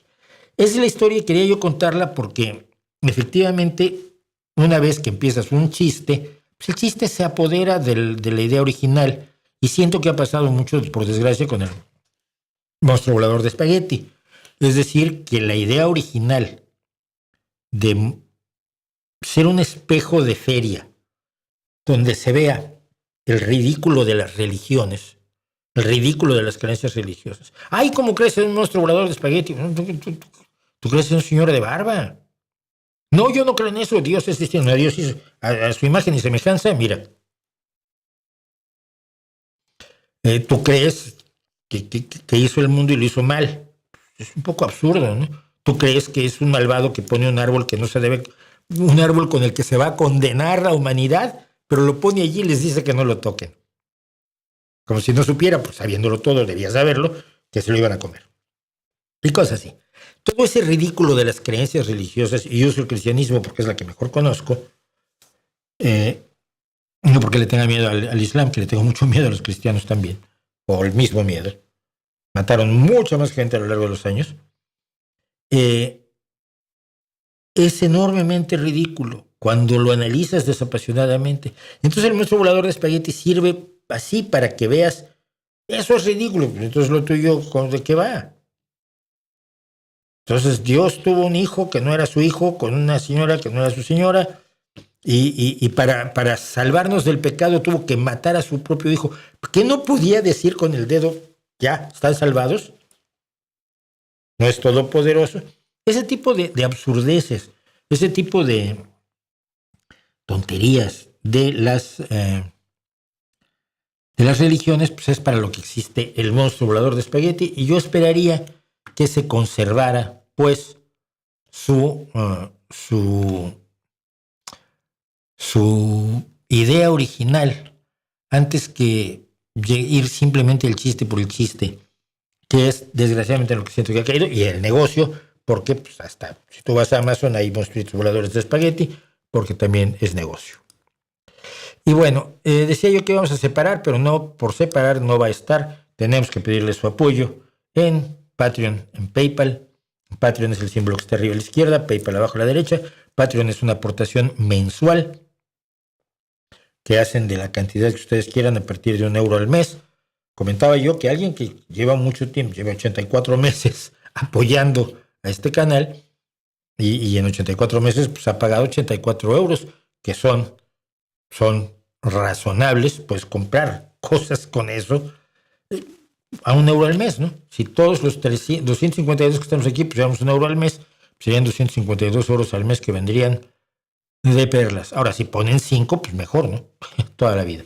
Y si quieren hacer una donación por una sola vez, en PayPal que es el símbolo que está abajo a la derecha, lo pueden hacer y se los voy a agradecer enormísimamente.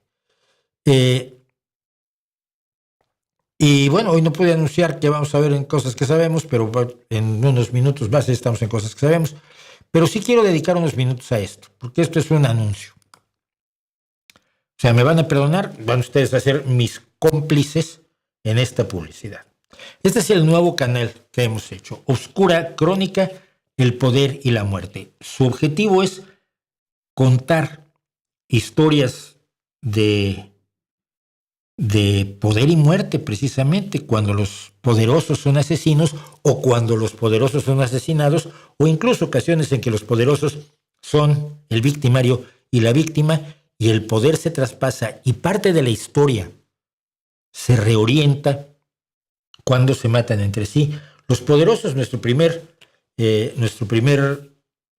video fue el de El verdugo de Stalin, la Brentiberia. Ha habido gente que ha venido a defender a la Brentiberia por aquí. Ahí no se permite que se hable de política, no estamos hablando de política, no se trata de eso. Y el segundo fue el de Locusta, el artista del veneno, la mujer que mató por órdenes de Agripina y de su hijo Nerón a Claudio I para que Nerón ascendiera al trono con todo lo que ello significó. Luego Nerón trató de matar a su madre con el veneno de Agripina, pero su madre estaba ya inmunizada a los venenos, entonces tuvo que matarla de otro modo, pero Nerón también mató a su madre y mató a su hermano británicos. Y todo eso lo contamos aquí. Acabamos de estrenar este pasado lunes Kaspar Hauser, este joven que apareció en los años 1833 o por ahí, apareció en la plaza central de Nuremberg y era alguien que para el parecer había sido criado toda su vida en una celda oscura, sin contacto con la humanidad, sin ninguna educación, sin nada, y que lo habían dejado libre su captor. Y la historia de Kaspar Hauser sigue siendo un enorme enigma, sobre todo porque fue asesinado en parte, o se supone o se cree, porque se creía que podía ser heredero de una de las casas reales europeas, que había sido mantenido apartado por haber sido bastardo, por alguna causa, porque su padre lo odiaba o por lo que fuera, y un poco repitiendo la historia del hombre de la máscara de hierro. Entonces hemos contado eso, y la semana próxima vamos a estrenar el asesinato de Reinhard Heydrich. Reinhard Heydrich, el arquitecto del Holocausto, uno de los nazis más brutales, que es mucho decir, y que fue objeto de un ataque en la ciudad de Praga, donde funcionaba como protector del Reich de Bohemia y Moravia por un comando de checos y eslovacos que acabaron con su vida, el único gran asesinato de un jerarca nazi, y lo vamos a comentar con todo detalle, porque además es un tema que me ha apasionado durante muchísimos años. Esta próxima semana vean Oscura Crónica y si les gusta, por favor, suscríbanse, las suscripciones nos vienen bien, vean los vídeos, coméntenlos, recomiéndenlos como quiero que recomienden este canal. Aquí incluso probablemente pase algo interesante, que es que los a fondo podrían empezar a ocurrir cada 2 semanas aquí, porque todo intento que hemos hecho porque el canal crezca, el canal está en una situación no mala, pero los esfuerzos que hemos hecho porque crezca pues no han funcionado, y entonces quizás tengamos que hacerlos a fondo una vez cada 2 semanas y no cada 2 semanas. Y decíamos, hoy vamos a hablar en Cosas que Sabemos del genio y la locura de Nikola Tesla. Nikola Tesla es un personaje extraordinario, es un hombre, un ingeniero absolutamente genial, no un científico, un ingeniero absolutamente genial, que en los últimos años de su vida perdió el camino completamente, empezó a hacer afirmaciones delirantes de rayos de la muerte y de resonancias y de cosas así de lo más que nunca pudo demostrar que hacía, ¿no? Pero creó a su alrededor un mito que se ha retomado con un montón de barbaridades, diciendo que si murió en la pobreza, que si se robaron sus papeles, que si el rayo de la muerte y todas las cosas que los conspiranoicos y los vendehumos utilizan precisamente para embaucar a los ingenuos. Entonces vamos a conocer, ya que estamos aquí, la verdadera, genuina, auténtica y bien merecida historia de Nikola Tesla. Un genio sin duda alguna. Tan genio como quieren vendérnoslo los vendehumo y los conspiranoicos, pues no exactamente. Volvemos en 8 minutos. El gran promotor de la corriente alterna que hoy acciona nuestros dispositivos eléctricos fue uno de los grandes innovadores de la tecnología y también un entusiasta proponente de ideas descabelladas que nunca pudo probar.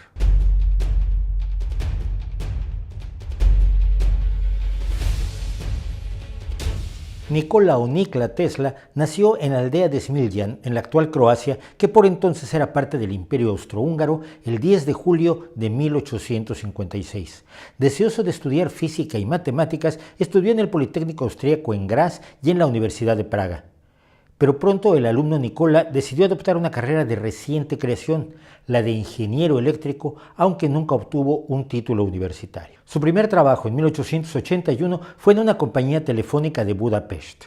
Allí, durante un paseo, Tesla resolvió de súbito el problema de los campos magnéticos giratorios. El diagrama que hizo en la Tierra con una varita, o así cuenta la historia, era el principio del motor de inducción, en el que la inducción magnética generada con electroimanes fijos provoca que gire el rotor.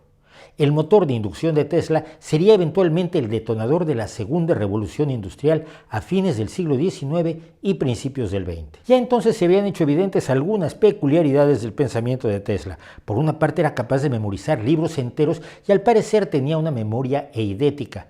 Al mismo tiempo, tenía ataques en los cuales sufría alucinaciones y podía diseñar complejos mecanismos tridimensionales únicamente en su cabeza. En 1882 se empleó en París en la Continental Edison Company, propiedad del genio estadounidense Thomas Alva Edison, 1847-1931. Allí, Tesla construyó con sus propios medios su primer motor de inducción y lo probó con éxito, aunque ante el desinterés general. 2 años después aceptó una oferta del propio Edison para ir a Nueva York a trabajar directamente con él. Pronto, sin embargo, se enfrentaron. Tesla creía en la corriente alterna, inventada mucho tiempo antes, por cierto, como la mejor forma de distribuir la electricidad, pero Edison defendía la corriente continua, ya comercialmente desarrollada, aunque solo podía transportarse por cable a lo largo de 3 kilómetros antes de necesitar una subestación. La corriente alterna que defendía Tesla y que usamos hoy en día se transmite en una dirección y luego en la contraria, cambiando 50 o 60 veces por segundo.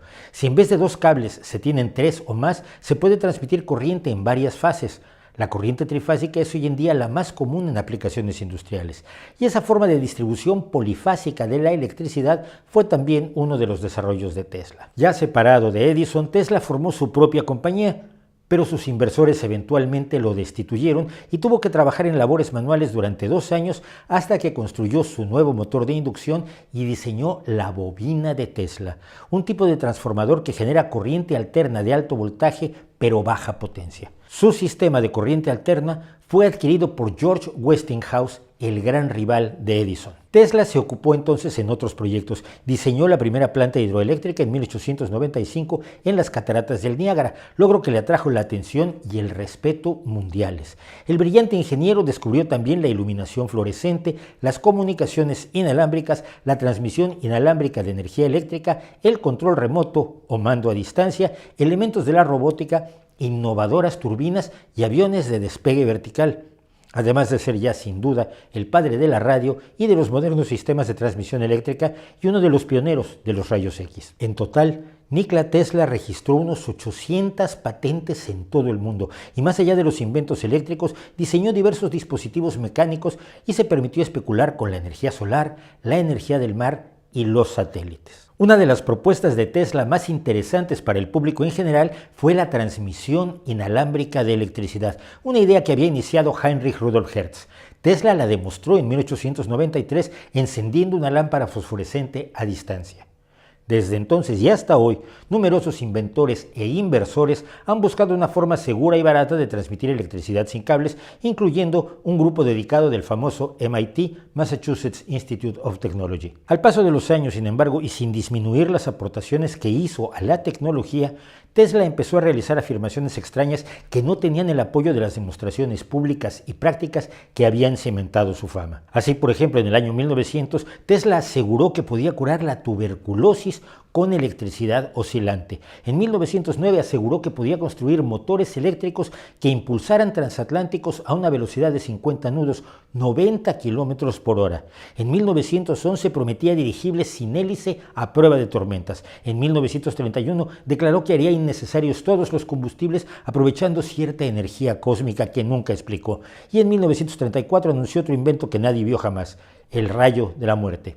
Finalmente, en 1937, aseguró que había desarrollado una teoría dinámica de la gravedad que contradecía la relatividad de Einstein. Probablemente, algunas de estas ideas tenían como base una especulación científica razonable y libre, pero ciertamente no eran equiparables a los inventos que le dieron fama.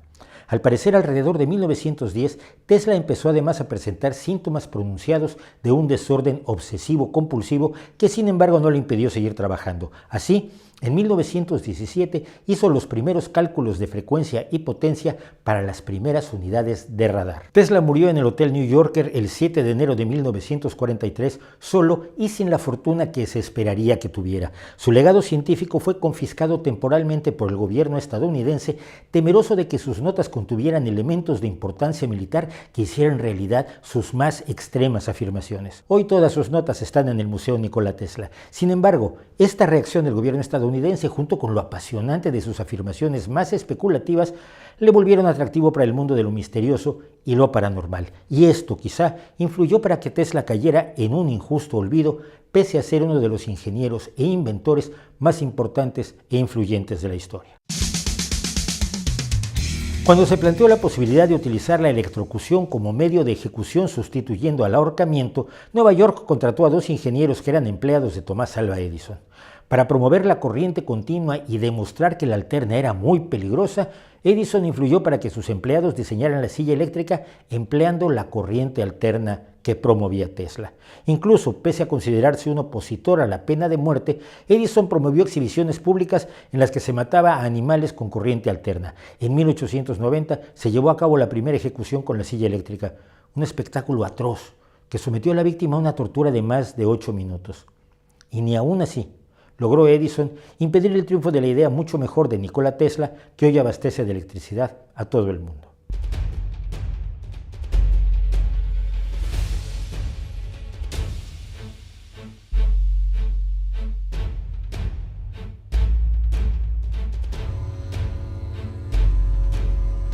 Y por supuesto estoy muy consciente que algunas personas que creen que Tesla era más de lo que era se van a enojar conmigo, pero la realidad no la invento yo no la hago, solamente la me informo de ella. Yo soy periodista, perdón.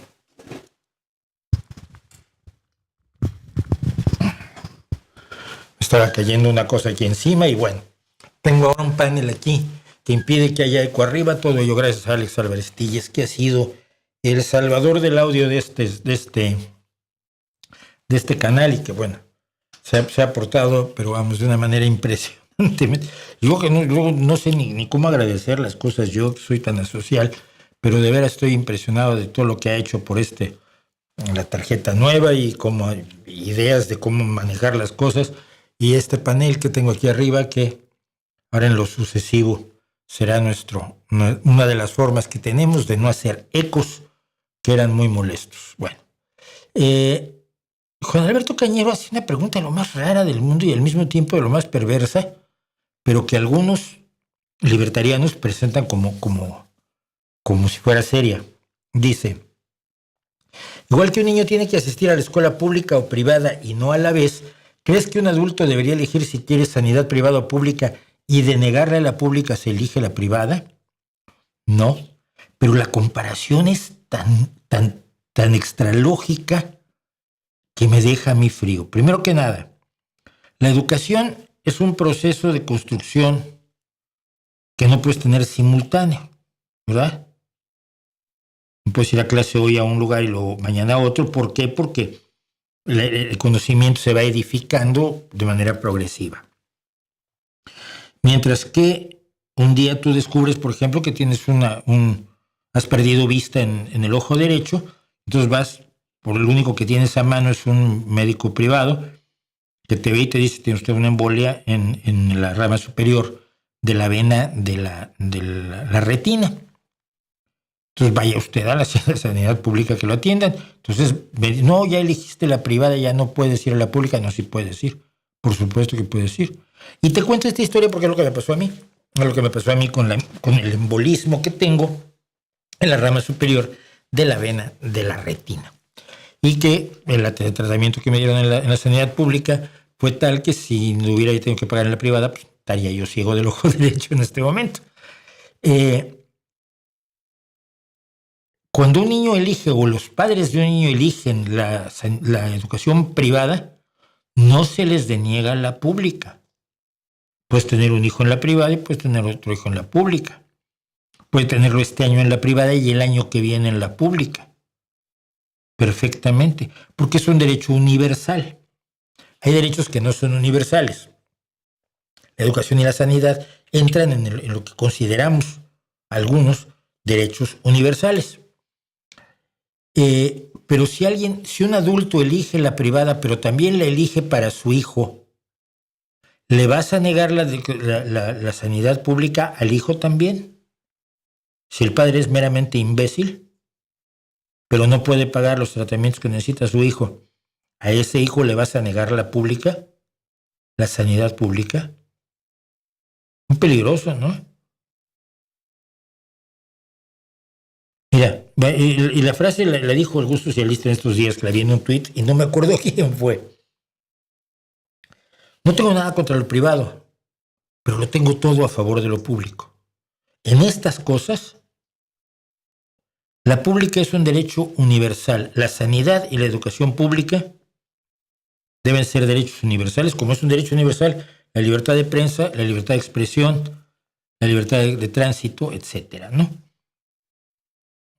Hay otros derechos u otras, sobre todo derechos que solo se dan bajo ciertas condiciones. Tú tienes derecho a un apoyo si tu empresa tiene problemas porque va a perder dinero con los aranceles de Trump.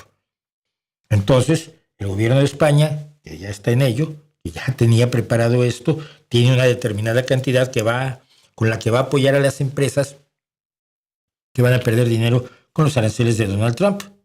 Si yo voy y pido eso, lo que me van a preguntar es, ¿usted qué va a perder? De momento nada, pero como están dando dinero, yo por mi parte. No, es que eso no. Hay ciertos beneficios de lo público que van destinados a ciertas personas. No, es que yo vengo a pedir mi papá Nicolau. Oiga, usted es que necesita tener un útero para eso. No, pero yo pensé que teníamos derecho todos. No, señor, solo lo tienen. Y es como si mi chica va y dice, pues que yo quiero que me hagan mi análisis de la próstata. Sí, es que tiene un problema, no tiene próstata usted. ¿Cómo que no tengo próstata? No, solo la tienen los señores. Privilegio machista. No es cierto. Pero quiero decir que hay ciertos derechos que no pueden ser limitados por una elección que puede ser una elección mal hecha. Una elección en un momento dado, si te puedes pagar la privada y mañana ya no puedes porque los aranceles de Trump te hundieron, ¿qué vas a hacer? That is the question.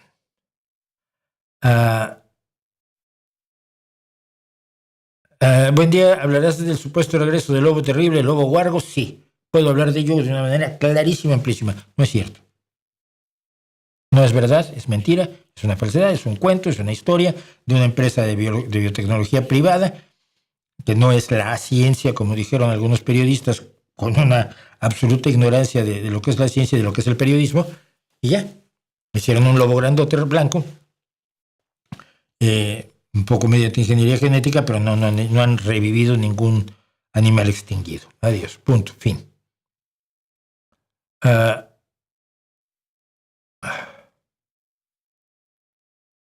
¿Ya invitó a la señora gitana de Andalucía?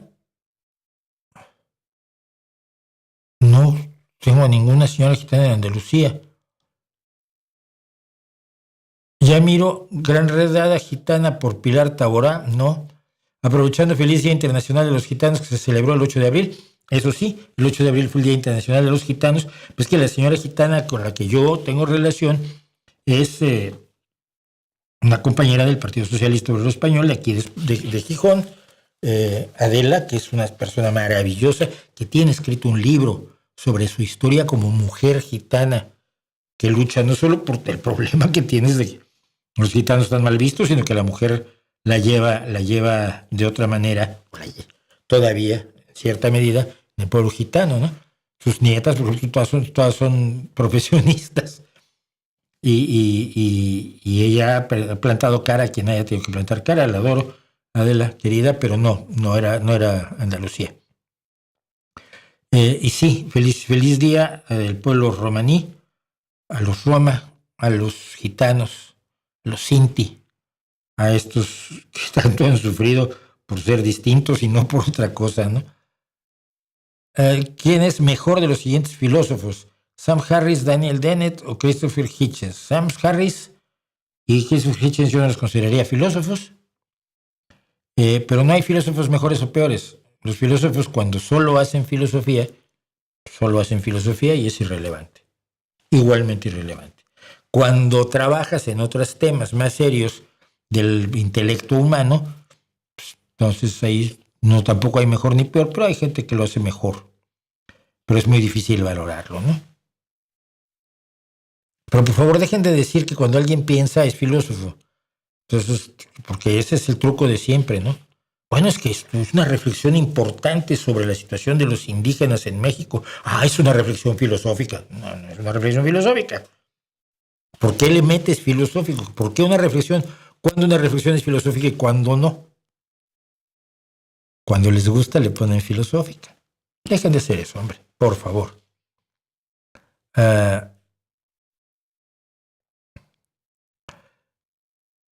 ¿Sería ético? No lo sé, me lo pones muy difícil, Ipsor. Pónmelo en un correo, ¿no? En rvdcqs, arriba desnudo, cosas que sabemos, @gmail.com, y quizás pueda yo darle una vuelta, porque así a bote pronto no puedo rematar. La serie de ciencia ficción The Expanse, La Inmensidad, de las más precisas que he visto, de haberla visto. ¿Cuál es tu opinión? Vi los primeros capítulos y no me sedujo, fíjate. Los primeros dos sí, pero luego como que dije, ya, esto va a ser de aventuras. Entonces me retiré. Sí, en X, Russia Today se estaba burlando de Trump, por supuesto.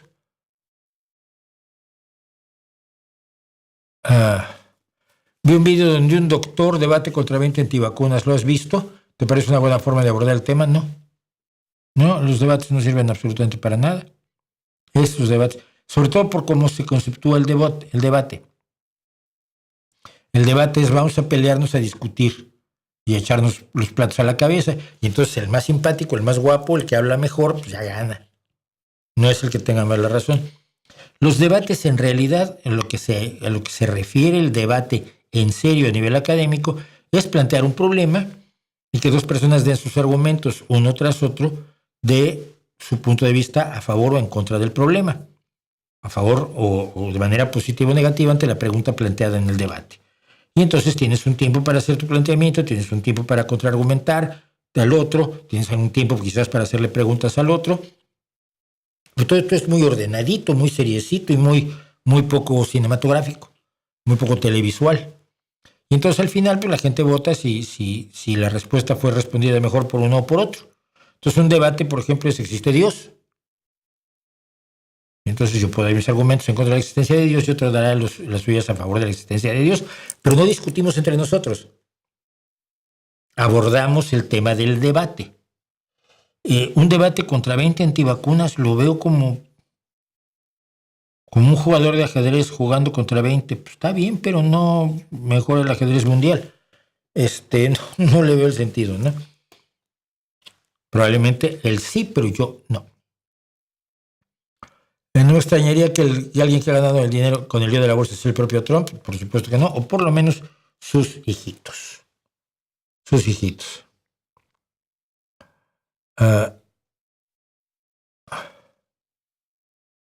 Dices, ¿alguna? No, otra vez.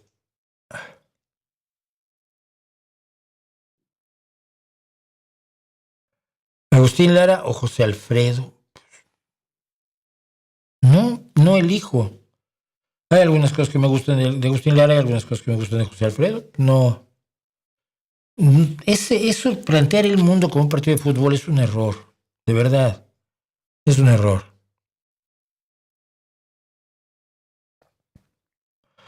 Dice, las pensiones son un invento relativamente reciente, 200 años. Podemos esperar a que no se ajusten a los cambios económicos y demográficos. Pueden seguir siendo tan buenas por siempre. Tienen que ajustarse. Si no, lo que hace es abandonar a la muerte y a la desesperación y a la enfermedad a un sector de la población que ya aportó su parte para que tú vivas mejor. Entonces, es por mera justicia, por mera justicia tenemos que mantener sistemas de pensiones que funcionen. La historia es cíclica, no, la historia no es cíclica. Dice, se ha dicho que la historia es cíclica. ¿Consideras tú que lo que ocurre a nivel económico es abono a un conflicto armado mundial real próximamente? Pues se han iniciado otros en el pasado. No, la historia no es cíclica. Si la historia fuera cíclica, estaríamos repitiendo lo mismo que hizo Sargón de Akkad. La historia no es cíclica. Tiene similitudes porque sus protagonistas son humanos y esas similitudes pueden servirte para hacer un futuro mejor. En general hemos hecho un futuro mejor que el anterior.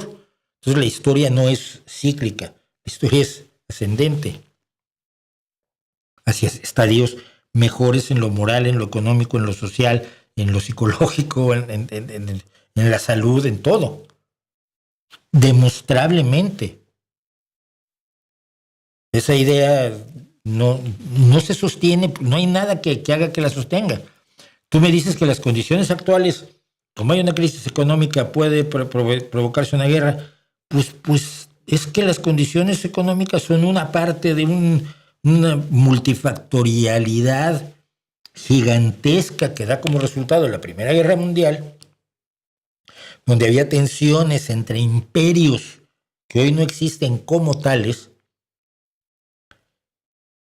Las consecuencias de la Primera Guerra Mundial generan la Segunda Guerra Mundial por otras cuestiones, tanto sociales como económicas, como políticas, entre las que se incluye, por supuesto, la Gran Depresión de 1929, pero no solo.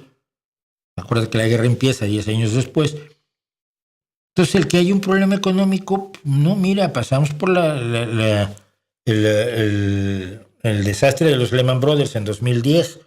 Hemos pasado por guerras económicas brutales a lo largo de los siglos que no han devenido en enfrentamientos militares. Entonces, esa idea de que porque hay un conflicto económico va a haber un conflicto militar es una forma muy simplista de ver la historia. Tú piensas simple y sencillamente que hoy la reacción en Estados Unidos contra Donald Trump es absolutamente inesperada. Salieron millones a la calle el otro día. Y muchos de ellos eran republicanos que, bueno, no les gustan los inmigrantes y decían que la inflación era horrible, que había que arreglar la economía y Trump iba a arreglar la economía y iba a echar a los inmigrantes. Bueno, cuando los echó a ellos de su trabajo, dijeron, espérate, no, esto no venía en el folleto publicitario original. Esto no venía en la nómina de promesas de Trump. Y hay muchos republicanos que están diciendo, a ver, yo no voté por esto. ¿Ok?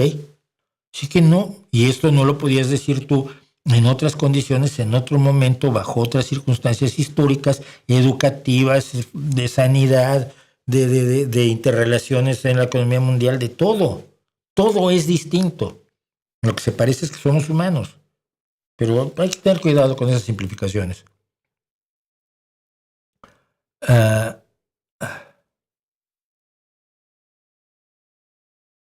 ¿Qué dices? A ver, ¿qué dices? Hace tiempo que Escolar se cayó del caballo con el tema de Podemos. Sí, pero no se mete con ellos. Sigue habiendo mucho podemita entre los socios, pero la línea editorial ya es otra. De hecho, Iglesias ya no adjunta a Escolar. Quiero decir que Pablo Iglesias e Irene Montero cuentan a Escolar como parte de la progresía, es decir, los medios malvados enemigos de Podemos vendidos al PSOE. A ver, Escolar no quiere al PSOE. Escolar está mucho más a la izquierda, en el sentido raro ese que tienen que si eres más marxista y más revolucionario y quieres matar más gente y eso ya es más a la izquierda. Yo sigo sin entender exactamente qué quieren decir con más a la izquierda del PSOE. Pero Sí, pero Pablo Iglesias y Irene Montero han ido quemando gente que los creó, como Ferreras en La Sexta y como Nacho Escolar. Al único al que no ha quemado es a Jaume Robles, que sigue poniendo dinero religiosamente todos los meses, ¿no?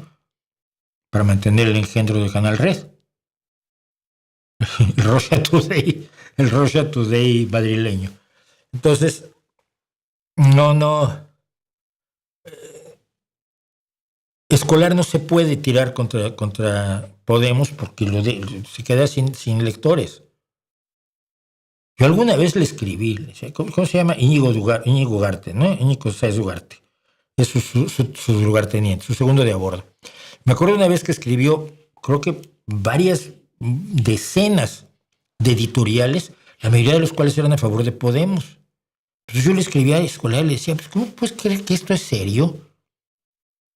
Si esto es el saumerio permanente del Mesías que tú crees que viene. Que luego te traicionó el Mesías, pues mala suerte. ¿A quién no traicionó Pablo Iglesias? Ha traicionado a todos sus votantes todas las veces. Ha traicionado a sus compañeros con los que armó el partido, los degolló a todos. Ha traicionado a la gente que creyó en él con el cuento de los círculos que no te sirvieron para nada. ¿Qué te extraña? ¿Qué te extraña si es la historia de Iglesias? Y ahora que la candidata a presidenta va a ser Montero, quizás podremos soñar con que Podemos tenga muy poquitos votos y así no le haga el juego a la derecha, que es finalmente lo que acaban siempre haciendo.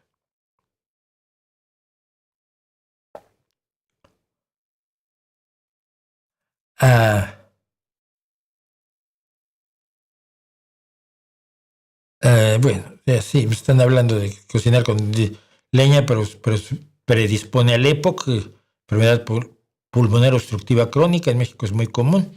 Sí.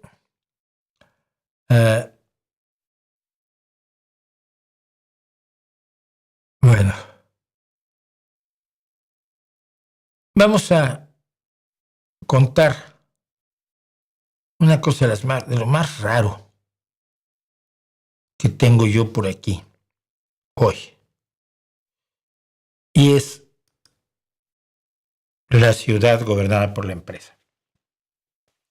Los libertarianos, por llamarles de algún modo, los anarcocapitalistas, los ultraliberales, que luego se confunden entre sí, pero no hay una idea no hay divisiones muy claras entre ellos.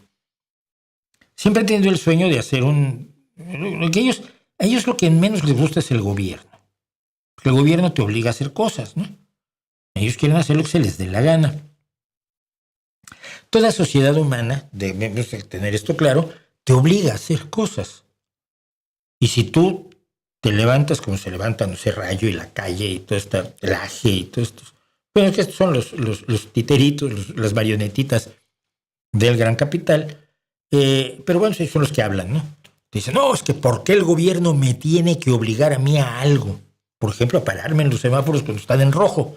No, el gobierno debería dejarme. Y no debería yo tener absolutamente ninguna limitación. Es la idea original. Luego, cuando llega la hora de pagar la factura, te dicen, bueno, las limitaciones tienen que ser razonables y las impongo yo. O sea, que tú pones las leyes. Sí, para todos nosotros. Sí. Y si nosotros opinamos, no, porque entonces ya haces democracia y creas un Estado. Y el Estado es el mal. Es muy importante. El Estado es el mal. Así que vamos a sustituir al Estado por la empresa. Y cuando enloqueció un presidente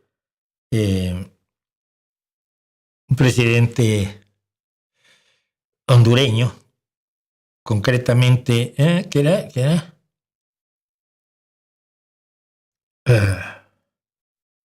Juan Orlando Hernández, presidente, decidió crear unas zonas especiales, zonas de empleo y desarrollo económico, donde se les darían muchas libertades a las empresas para que hicieran lo que se les diera la gana, y eso iba a impulsar el desarrollo económico de Honduras.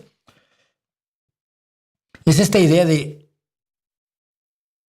darles beneficios para que vengan aquí, inviertan, te creen empleos, quizás hagan una transferencia de tecnología que te resulte interesante, Todos los países lo hacen.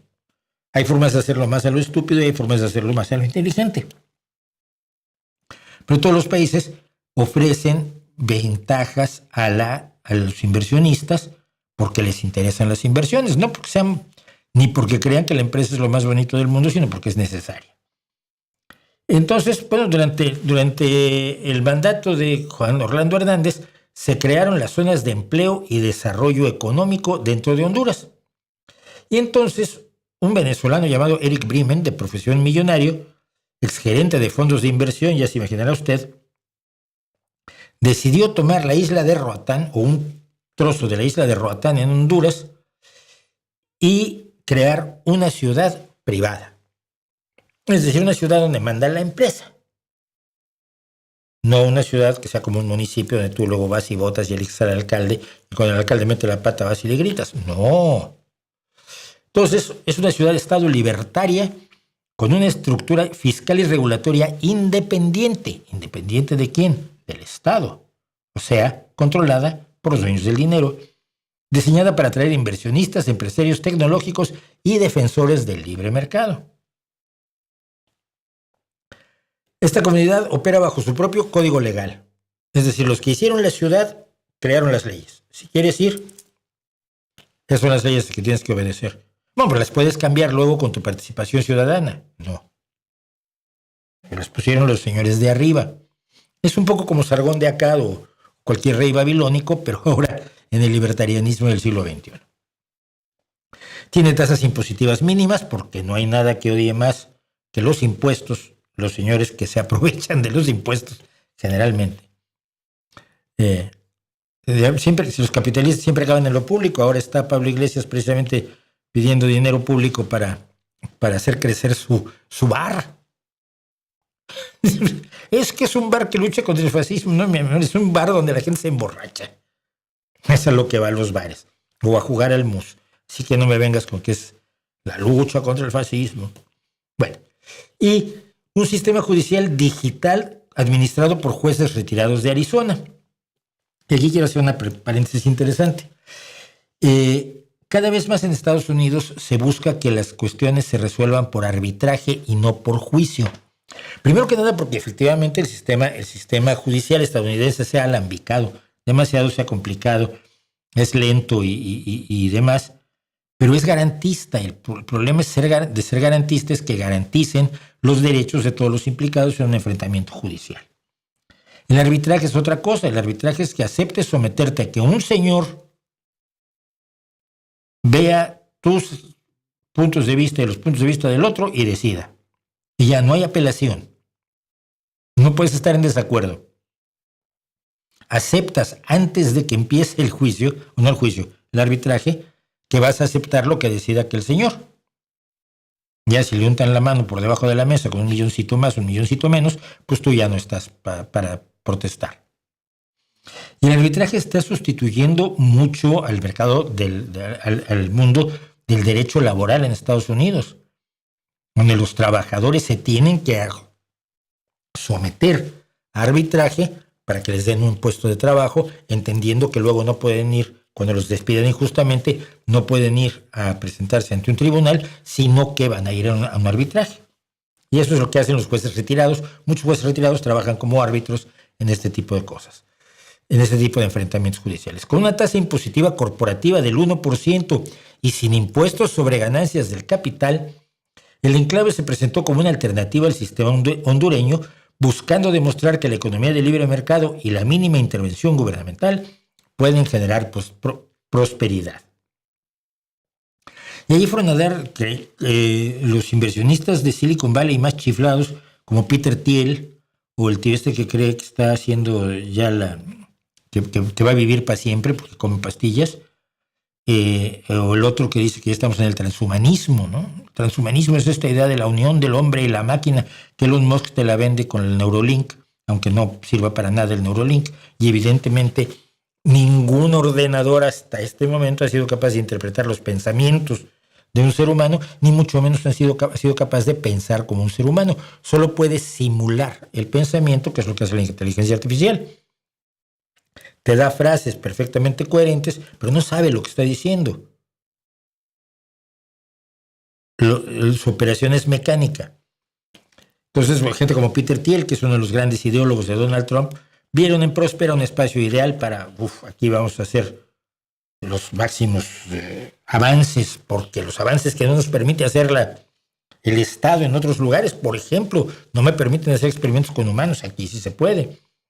Entonces, biohackers y criptomillonarios empezaron a hacer conferencias como hagamos que la muerte sea opcional. Pues está bien, pero no lo estás logrando.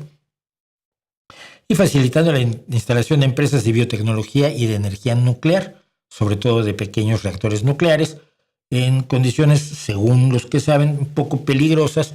Sería mejor que estuvieran sometidas a la vigilancia de una organización como las responsables de la energía nuclear en cada uno de los países donde se desarrollan cuestiones de energía nuclear.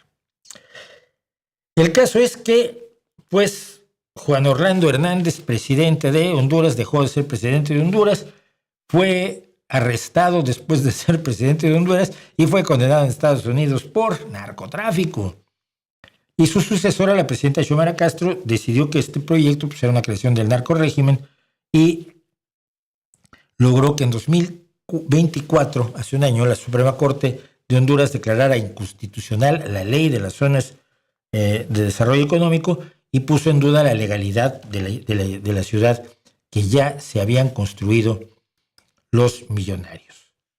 Todo esto, esta información, por cierto, y porque yo siempre doy crédito, la estoy sacando directamente de Shataka, que nos cuenta esta historia de un venezolano se inventó una ciudad sin ley en mitad de la isla. Ahora los millonarios que le siguieron no saben cómo escapar. Bremen ha demandado a Honduras por 11,000 millones de dólares ante un tribunal de arbitraje, por supuesto, alegando que revocar su estatus especial es una expropiación ilegal y se ha gastado cientos de miles de dólares en hacer cabildeo en el Congreso de Estados Unidos para que el gobierno de Estados Unidos presione y sancione a Honduras si no protege lo que se ha invertido en Próspera.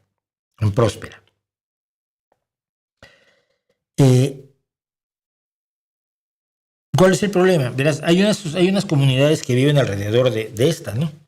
Esto lo que estás haciendo podría afectarnos, podría hacernos daño, ¿no? Tienes que someterte a ciertas regulaciones para que no nos vayas a hacer daño. Y ellos dicen, no, nosotros somos autorregulados. De hecho, pueden elegir entre 36 países distintos cuál regulación quieren seguir, ¿no? Tú llegas a tu empresa, pues yo me manejo con la regulación de Luxemburgo. Y otro llega, no, pues yo me manejo con las leyes de Bélgica. Y llega otro y dice, no, pues yo con las leyes de Burundi. Y otro, no, pues yo me manejo con las leyes de México, que nadie les hace caso, así que no tengo ley. Cada empresa puede crear su propia normativa. No tienen ninguna responsabilidad de ningún tipo ante la comunidad. En este caso, la comunidad no solo es los que los rodean, sino los trabajadores, porque cuando tú fundas una empresa, lo que necesitas son trabajadores. Los trabajadores luego quieren tener derechos y aquí no pueden tenerlos. Entonces,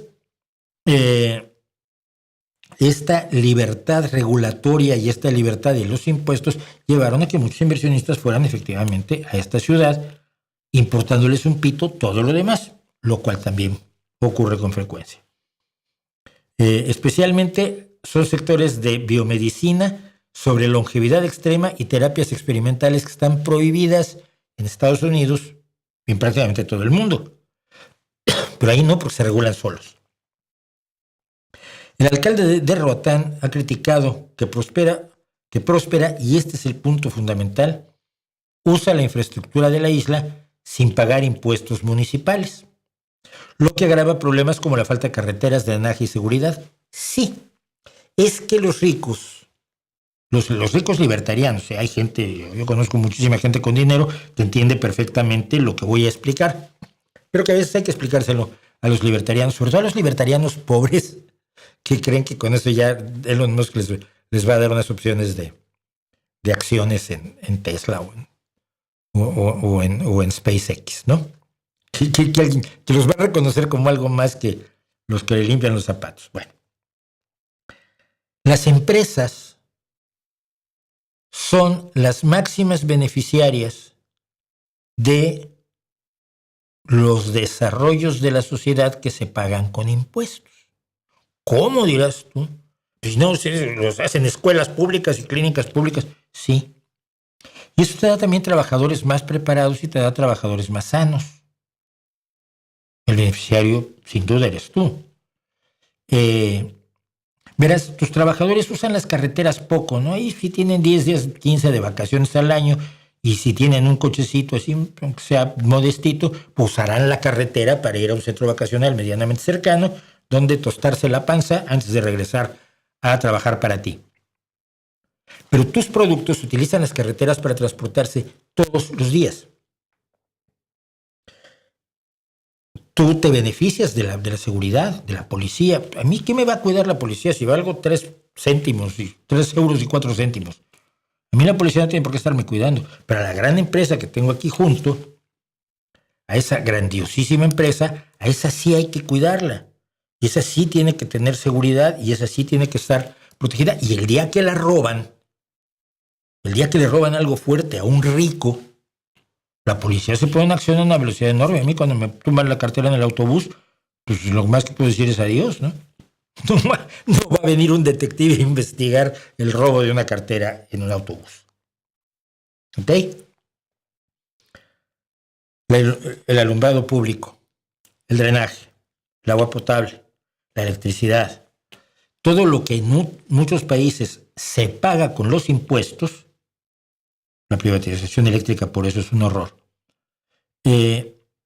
beneficia fundamentalmente a los más ricos, que además piden constantemente créditos fiscales, subvenciones, apoyos, rescates. Rescate a la banca es continuo, el rescate a las empresas que metieron la pata, las mejores leyes de bancarrota para que el dinero que la empresa perdió dinero, pero tú los millones que ya te guardaste en tu casa no los tienes que poner para reponer lo que perdió la empresa, así que aquellos a los que la empresa les debía se quedan sin cobrar. Y todos esos beneficios que proceden directamente del pago de impuestos al Estado, quien más se beneficia de ellos son esos señores que no quieren pagar impuestos. Y así estamos. Esto tiene una continuación de lo más rara del mundo, que son las ciudades corporativas, que ahora le quieren proponer al señor Donald Trump. ¿Cómo dirás tú? Hay una coalición de ciudades de la libertad. Acuérdate que cuando dicen libertad, bienestar y estas palabras, hay que ser muy cuidadoso porque esta coalición de ciudades de la libertad, apoyada por 1,000 millonarios estadounidenses, quiere convencer al presidente Donald Trump y al Congreso de los Estados Unidos a que autoricen la creación de nuevas zonas especiales de desarrollo. Mira, como las zonas especiales de desarrollo económico de Honduras, dentro de los Estados Unidos. Estas zonas permitirían que los inversionistas muy acaudalados escribieran sus propias leyes y establecieran sus propias estructuras de gobernanza que serían controladas a nivel corporativo y no involucrarían una burocracia tradicional, por supuesto. Las burocracias tradicionales son sobre todo democráticas, ¿sabes? Si no hay democracia, pues francamente necesitas muchos menos empleados de gobierno. Las nuevas zonas también podrían servir como un campo de pruebas de tecnologías nuevas raras, sin necesidad de la vigilancia del gobierno. Oiga, es que yo quiero trabajar con seres humanos haciendo experimentos poco éticos. Pues el gobierno te va a decir, no, pero yo me dedico a cuidar del bienestar de toda la ciudadanía. No, pero así ya no tiene usted que cuidar de toda la ciudadanía. Mire, nada más cuida de mí. Y ya con la ciudadanía, pues yo hago lo que quiera. De acuerdo a entrevistas y presentaciones que vio la revista Wired, que es de la que estoy sacando esta información también, el objetivo de estas ciudades sería tener lugares donde haya ensayos clínicos anti-envejecimiento, como en Próspera, y compañías que empiezan a trabajar con reactores nucleares, como en Próspera. Y la construcción de las edificaciones puede proceder sin tener la aprobación previa de agencias como la Administración de Alimentos y Medicamentos, la Comisión Regulatoria Nuclear de los Estados Unidos y la Agencia Protectora del Medio Ambiente de los Estados Unidos. Qué raro que esta coalición de ciudades de la libertad sea encabezada por New Way Capital, que es una organización, la organización que está detrás, por supuesto, de Próspera. Próspera es parte de algo que están llamando el Estado Red, un movimiento ideológico anarcocapitalista apoyado por tecnomillonarios que busca crear ciudades privadas con criptomonedas nativas para que la verdadera riqueza esté en manos de quien tiene que estar, hombre. ¿A qué quieres tú tener cositas valiosas? ¿No? Tú tienes una criptomonedita. El jefe de personal de Próspera, en este caso Trey Goff, le ha dicho a Wired que él y otros representantes de Próspera que trabajan bajo el grupo de la Coalición de Ciudades de la Libertad se han estado reuniendo con la administración Trump acerca de la idea en las últimas semanas y dice que la administración ha sido muy receptiva con el odio que le tiene Donald Trump a todas las regulaciones de gobierno. Como quiere acabar con el Departamento de Educación, está desmantelando el Departamento de Educación, está desmantelando el Departamento de Justicia, está desmantelando el Departamento de Salud y Servicios Sociales. Pues esto le debe sonar maravilloso. Puede ser no solo el presidente, sino el rey. Pero dicen ellos que bueno, que en otros países hay centros de innovación magníficos, ninguno como el que ellos quieren, pero en Estados Unidos no nos dejan, cosa que debe sonar bastante apetitosa para Donald Trump.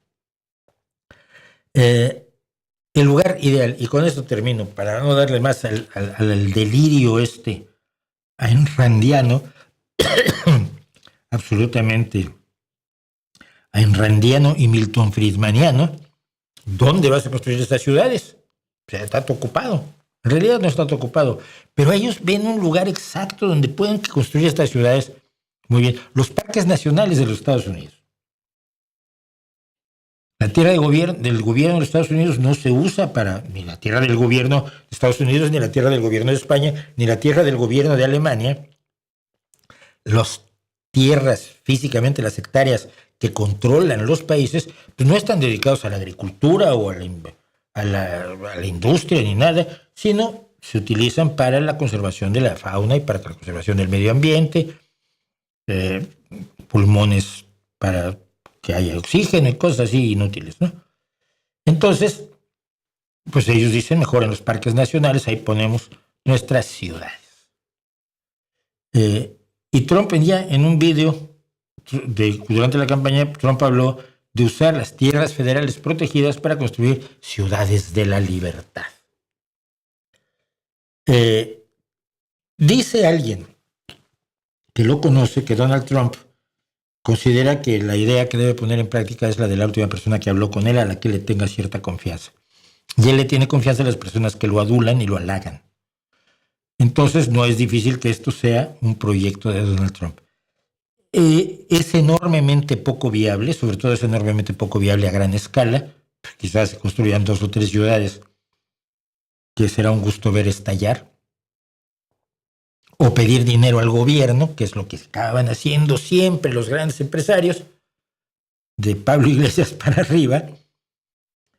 Pero, ¿hasta dónde se puede llevar el fanatismo ridículo de no acercarse a la realidad para asumirla y aceptarla? Yo hace muchos años que digo que los ultralibertarianos son enormemente parecidos a los marxistas. Tienen una concepción de la realidad, de la economía, de la sociedad, del mundo, que tiene que funcionar, que no se ha puesto en práctica en realidad del todo, y las veces que medio se ha empezado a poner en práctica no funciona, pero son inasequibles al desaliento.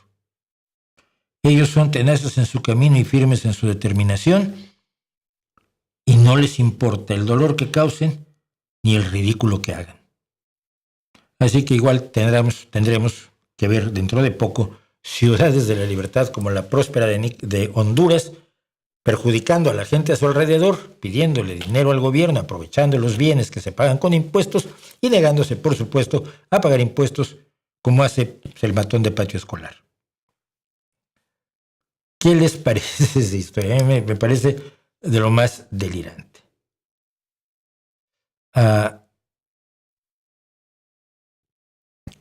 Estoy viendo un auge sobre la programación neurolingüística. ¿Qué pasa con ese tipo de cosas? ¿Tienen ciclos de reciclaje?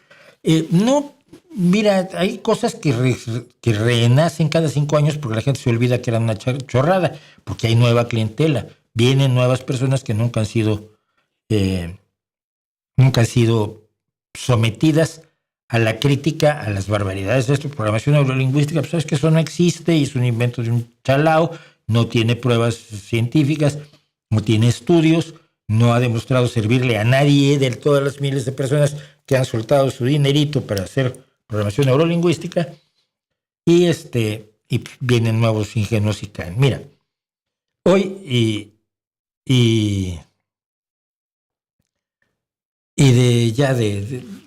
aprovechando el día, hoy es el Día Mundial de la Homeopatía. ¿Quién lo inventó? Los homeópatas, por supuesto. ¿Y quién más de los homeópatas? Bueno, principalmente el laboratorio homeopático más importante del mundo, que es Boiron, un laboratorio francés que explica por qué en Francia se defendió tanto la homeopatía. En Francia ya no se defiende a la homeopatía como se defendía antes, porque ya descubrieron que es que no sirve. Que sí, que la teoría es muy bonita y que toda la argumentación es filosóficamente impecable, pero en la vida real pues no funciona. Y punto. Y entonces, siendo el Día Mundial de la Homeopatía, yo les quiero recordar una cosa rápidamente. La homeopatía no funciona. Está basada en una churrada absolutamente ridícula inventada por el señor Hahnemann a mediados del siglo XIX, antes de que apareciera la medicina científica. Esto es muy importante. Hasta el momento en que Hahnemann apareció, lo que se utilizaba a falta de medicina era la teoría de los humores, donde te sangraban y te provocaban vómitos y diarreas y esto para que te liberaras de los malos humores. Esta medicina mataba gente en grandes cantidades, como lo pueden ustedes ver en nuestro video sobre precisamente la terrible medicina medieval. Y entonces Hahnemann dijo, no, pues mira, vamos a hacer algo que en vez de que sea en contra de que te saque humores, te los equilibre con lo mismo que los síntomas que tienes. Si tienes fiebre, te doy algo que te dé fiebre y entonces ya con eso se te cura la fiebre. Una lógica absolutamente irracional. Si me duele el estómago, me das algo que me provoque dolor de estómago y eso lo cura, en vez de probar algo que me quite el dolor de estómago. Pues sí, esa era la idea de Hahnemann. Y empezó a ver si funcionaba con unas cosas que no eran ciencias, sino eran las pruebas homeopáticas, donde la gente tomaba una sustancia y decía qué sentía. Entonces lo que ellos sentían, pues ya era la explicación de lo que era. ¿Funciona? No, no funciona. Pero lo más ridículo de las propuestas de Hahnemann era que él llegó a la conclusión, sacada por supuesto, quién sabe de dónde, de que mientras menos sustancia de esa que te hace daño consumieras, más bien te hacía. Esto usted lo sabe perfectamente. Mientras menos azúcar pone en el café, más dulce está el café, ¿verdad? Bueno, no.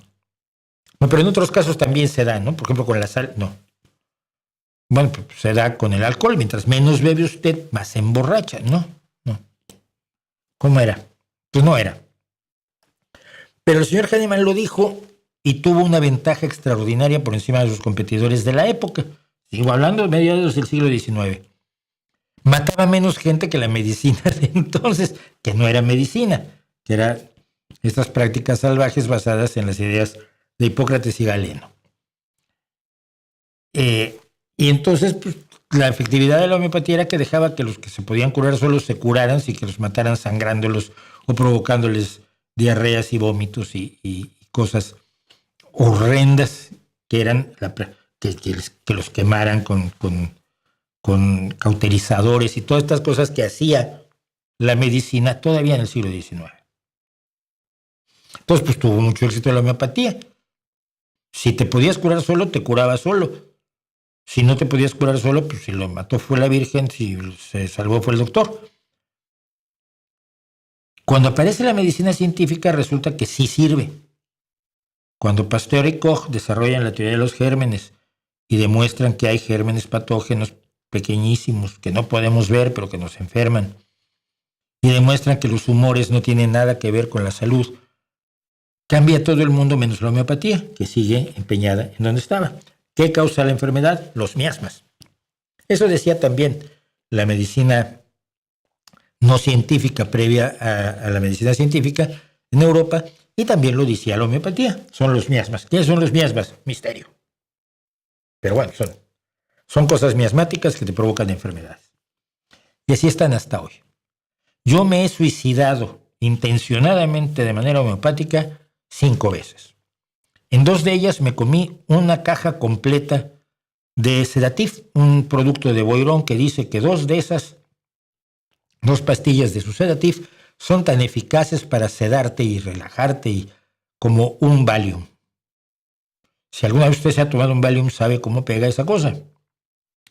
Bueno, pues yo me comí una caja completa de 40 pastillas de Sedatif y lo único que tuve fue que me empalagué porque fundamentalmente es azúcar. O sea, no es nada más que azúcar. No tiene principio activo. El principio activo que decían que tenía estaba diluido de tal manera, según las indicaciones de Hahnemann, que no quedaba ni una molécula del principio activo en ninguna de las 40 pastillitas que me empujé, o de las 80 que me empujé en las 2 veces. Y en 3 ocasiones más he hecho diluciones homeopáticas con venenos diversos, incluido cianuro potásico que me suministró un profesor de química en un instituto. Y hemos hecho diluciones homeopáticas y luego yo me he bebido la dilución homeopática final. Y aquí estoy. Un veneno preparado a la manera de Hahnemann, diría uno que es un veneno que lo mata a uno más eficazmente mientras menos sustancia haya, ¿no? Yo lo diluí, como dijo Hahnemann, y cuando me bebí el vaso de agua, pues era agua pura. Así de absurda es la homeopatía. La homeopatía tiene algunos remedios absolutamente delirantes, como la caca de perro, en serio. La luz de Venus. Te agarras el agua y la expones a la luz de Venus una noche, entonces ya es curativa. Tiene los remedios más delirantes que te puedas imaginar.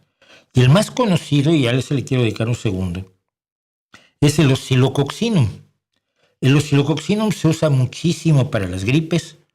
Es el mayor negocio de Boagón, de esta compañía de la cual mi perro era experto homeópata, por cierto, mi perro Teco, queridísimo. Y el Oscillococcinum es un extracto de una bacteria que vio un señor, y su nombre te dice todo, Oscillococcinum. Era una bacteria de las que son esféricas en forma de coco, como el estafilococo. Son bacterias esféricas, pero esta oscilaba, vibraba brutalmente. Una bacteria extraordinaria que solo este señor descubrió y que nadie ha vuelto a ver jamás en la historia, porque al parecer lo que tenía era un problema de la vista, o quería ver por el microscopio cuando iba en el tranvía y aquello se movía. Son 2 de las explicaciones que yo tengo para por qué encontró la bacteria del Oscillococcinum que decidió que era la responsable de la gripe.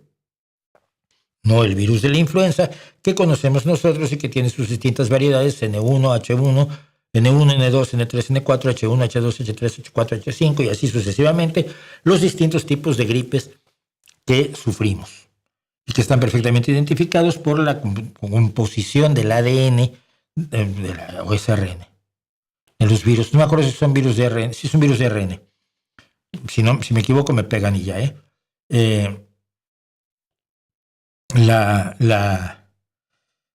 sabemos pues cómo funcionan los virus y podemos hacer una vacuna cada año con las mutaciones del virus y entonces pues así nos evitamos la gripe. Yo llevo 2 años que me la he saltado.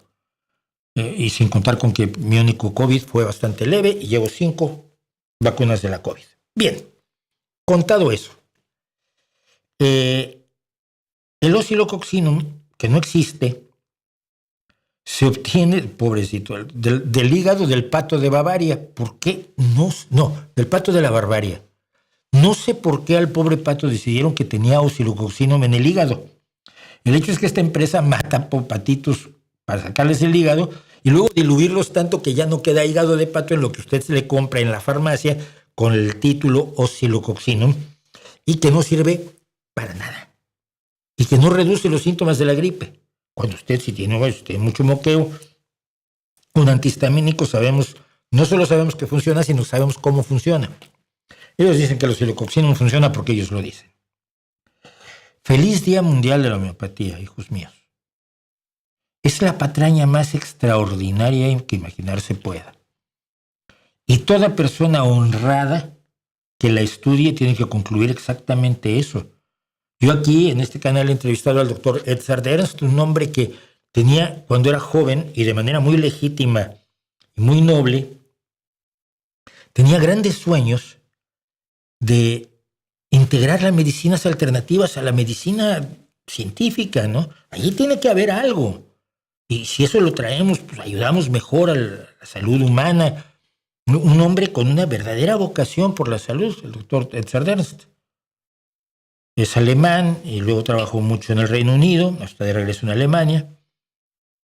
Y él estuvo estudiando las medicinas alternativas y a diferencia de muchísimas personas se negó a autoengañarse. Y tuvo que admitir que allí no había nada. Y especialmente en la homeopatía no había absolutamente nada. Como dicen, ¿por qué la gente tiene algo contra la homeopatía si no te hace nada? Y entonces el doctor Edzard Ernst se lanzó en contra de la homeopatía y de algunas otras barbaridades en las que creía la Casa Real, al grado de que el hoy rey Carlos III, antes Carlos el Príncipe de Gales, llegó a perseguir al doctor Edzard Ernst por exhibir las barbaridades de la empresa de charlatanería que tenía Carlos de Inglaterra y su creencia, la creencia absurda de la monarquía británica en la homeopatía. Tienen homeopatía real, creo que desde tiempos de la reina Victoria. Un hombre honrado, que genuinamente le interesa la medicina, como Edzard Ernst, se dio cuenta que allí no hay nada. No hay nada. Hoy es el Día Mundial de la Homeopatía y mi mejor deseo para todos los homeópatas es que estudien medicina y se dediquen a hacer cosas que realmente sirvan. Y mi deseo para todos ustedes es que no crean nunca más en una patraña tan ridícula como es la homeopatía. Dicho lo cual, pasamos a la ilustración oscura. Sí, he oído algo de ello, pero Chris Jarvin es consejero del gobierno de Trump, sí, pero no he profundizado en el tema, la verdad.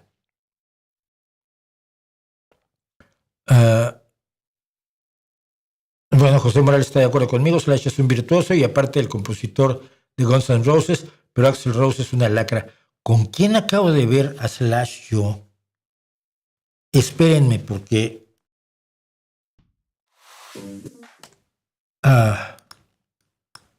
Slash no estuvo con Ali.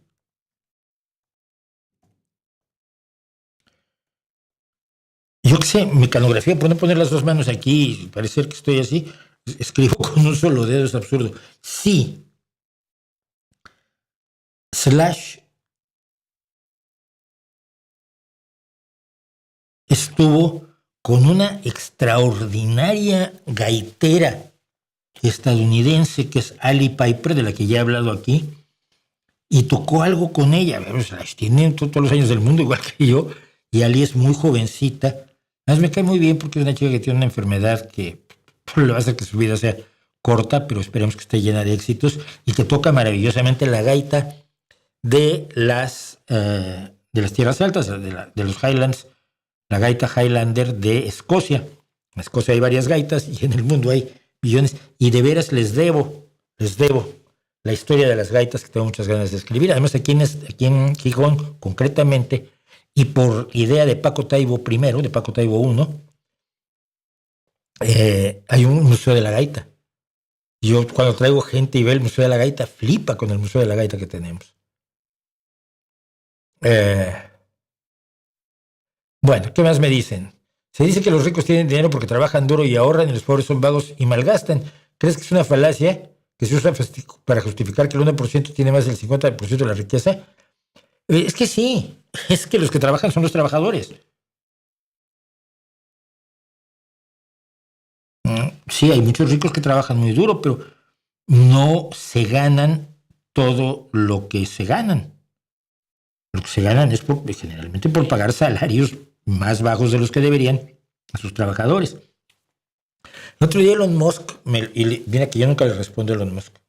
Yo le debe haber dado completamente igual, no estoy dándome ningún baño de pureza aquí, pero puso un video ridículo de Milton Friedman, donde Milton Friedman agarraba un lápiz y decía que la madera había sido explotada porque sacaron y cortaron árboles. Un empresario cortó árboles y les dio la forma de la madera. Y luego el grafito, que él no sabía lo que era. Fíjate lo que es un jefe de la economía que no sabe que el grafito es una forma del carbono, pero que seguramente algún empresario había hecho el grafito, y otro empresario había hecho la pintura amarilla, y otro empresario había hecho la goma, y otro empresario había hecho la cosita esta de metálica que agarra la goma al resto del lápiz. Y entonces toda esa unión de empresarios para crear un simple lápiz. Y por lo visto Elon Musk estaba sufriendo orgasmos consecutivos viendo a Milton Friedman decir esta estupidez, ¿no? Me decían, no, ni un solo empresario hizo nada de eso. Mandó a trabajadores que cortaran la madera, por supuesto, y les pagó seguramente mal.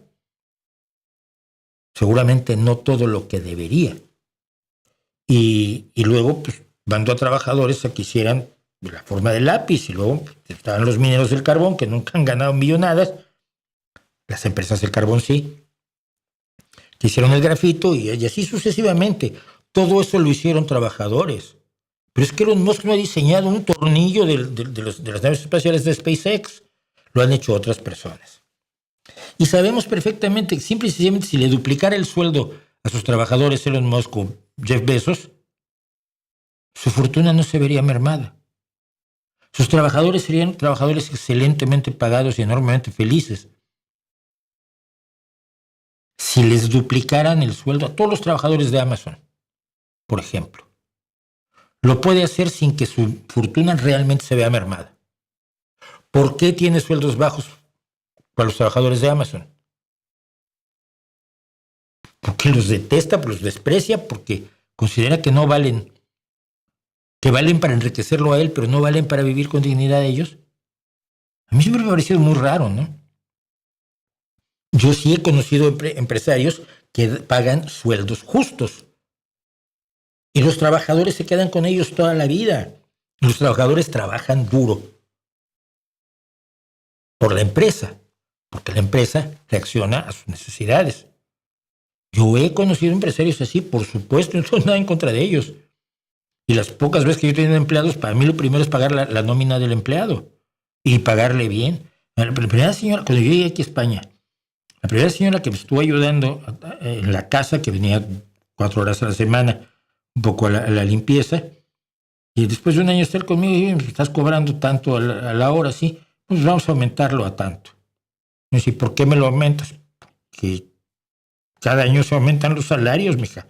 Ahí ha habido un problema, ha habido inflación, trabajas bien, me alivias un solo problemas en la casa, pues hombre, por lo menos que yo estoy aumentando mis tarifas y yo te aumento el salario. Me miraba la mujer, no lo podía creer, ¿no?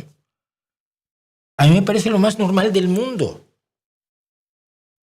Y no puedo pensar que alguien que se supone que es un hombre educado como Jeff Bezos no considere que sería bueno pagarle un salario justo y tener condiciones de trabajo menos aversivas para sus trabajadores en los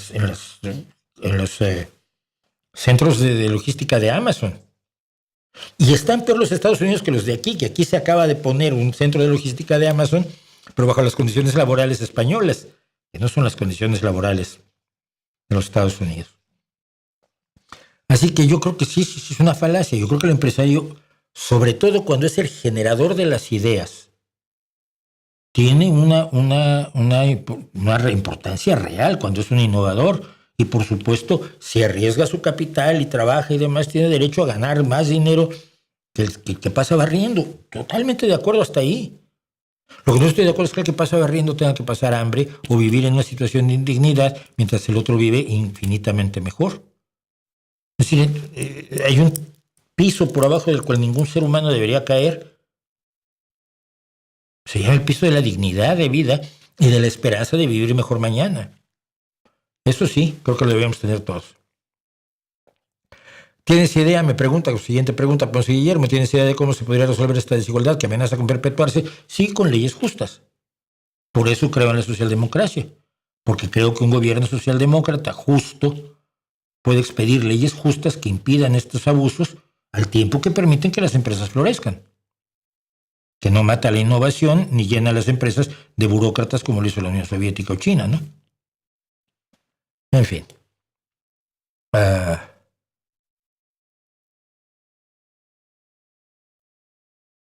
El ojo del camarón mantis puede ver el espectro electromagnético, no todo, pero sí puede ver gran parte del espectro electromagnético. Muchos animales pueden ver muy por encima de lo que nosotros llamamos la luz visible. Lo que llamamos luz visible es la luz que podemos ver nosotros. Pero, por ejemplo, las abejas ven el ultravioleta y su identificación de las flores no es como la identificación nuestra, es por ultravioleta. Los reptiles pueden ver, de alguna manera, rayos infrarrojos y así sucesivamente.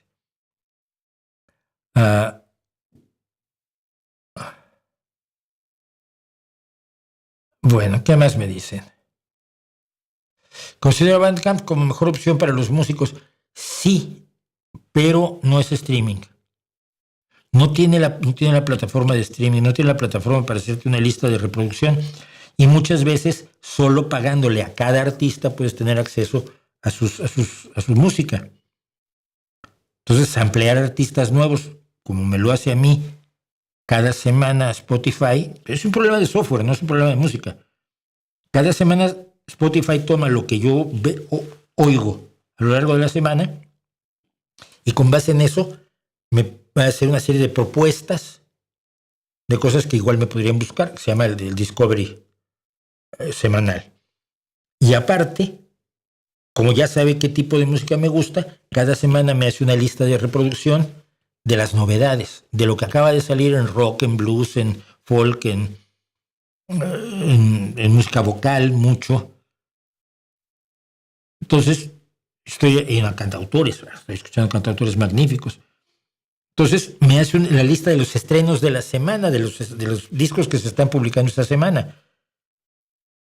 Eso es una cuestión de software que no tiene Bandcamp, desafortunadamente.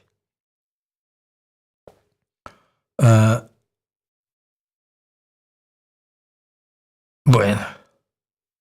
El nombre del segundo canal donde tiene esas historias es Obscura Crónica. Vamos a escribirlo aquí para que lo tengas claro.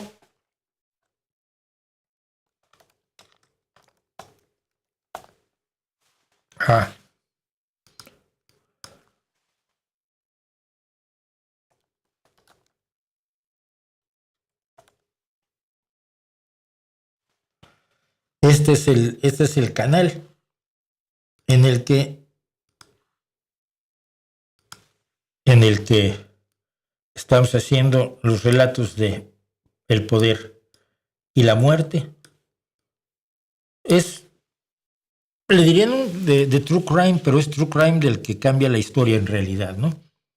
Eso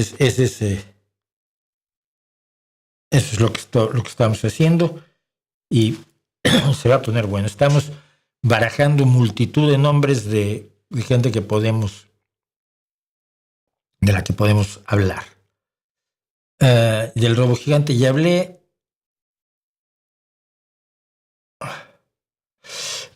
Espero grandemente que en el canal de Oscura Crónica esté Gilles de Rais sería, y Elizabeth Bathory.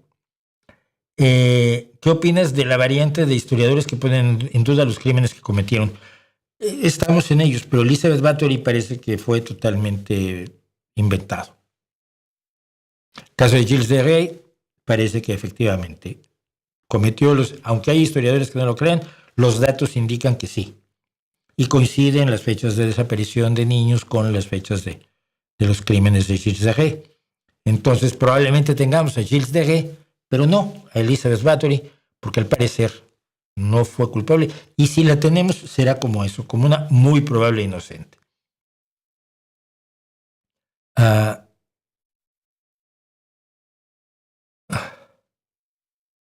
Cantante Ruby Pérez. No, ¿quién es Ruby Pérez? No sé quién sea Ruby Pérez. Sé que murieron 200 personas en la República Dominicana, en Santo Domingo, debido a que se cayó el techo de una sala de conciertos, cual es una tragedia y un error. Es de esas cosas que puedes hacer cuando no tienes vigilancia gubernamental correcta. Cuando no tienes supervisión ni vigilancia y te dicen, no, esto no se puede, no puede usted tener gente aquí porque se va a caer. Que los ingenieros lo saben, ¿eh? Pero claro, si quieres la libertad de un mercado absoluto y construir cosas que se le puedan caer en la cabeza a la gente, pues tienes cosas así. ¿Hay algún empresario al que admires profundamente? Sí, ¿no? Fíjate, Bill Gates, a quien odié hasta que dejó de ser el dueño de Microsoft, o sea, el responsable de Microsoft, es un sujeto al que actualmente me parece muy admirable, enormemente admirable, y por eso lo odian, fíjate. Por eso es sujeto de conspiranoias extraordinarias, brutales. Pues sobre todo me gustan mucho los pequeños empresarios y medianos empresarios. Esos son los que sí trabajan, de verdad. El otro día me pasó, pero además de la discusión fue con alguien de izquierda hundida, del Partido Comunista, aquí en Asturias. Y le hablábamos de algo y me dice, bueno, pues que, por ejemplo, el empresario que tiene el bar debajo de tu casa, el mesón de abajo de mi casa, que se llama mesón en Río de Ruta de la Plata. Y digo, Luis no es un empresario. No, como no, es el capitalista, es el dueño del restaurante y él paga a los empleados, explota a los trabajadores. Iba a decir, no, a ver, es que estás comparándolo con Jeff Bezos. No lo puedes meter en la misma categoría, es totalmente ridículo. Por el solo hecho de que, efectivamente, pues es el dueño. Pues, por ejemplo, es un dueño que trata a los trabajadores tan magníficamente que la gente está ahí años y años. Y que logra que gente muy buena vaya a trabajar con él. Un mesón muy modesto, muy pequeñito. Debe tener que 6, 7, 14 mesas. Obviamente, y trabaja como una mula. Pues obviamente me parece admirable. Y hay muchos así.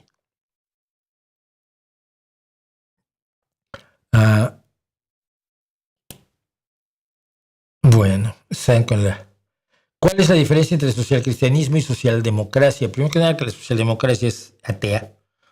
Busca un Estado laico, donde no se tenga ninguna visión religiosa. Pero el socialcristianismo considera de todos modos que la democracia es sospechosa. Échale un ojo por allí. Pero fundamentalmente creo que una diferencia clave es que yo no acepto que tenga ningún papel relevante desde el punto de vista del gobierno y la sociedad una religión.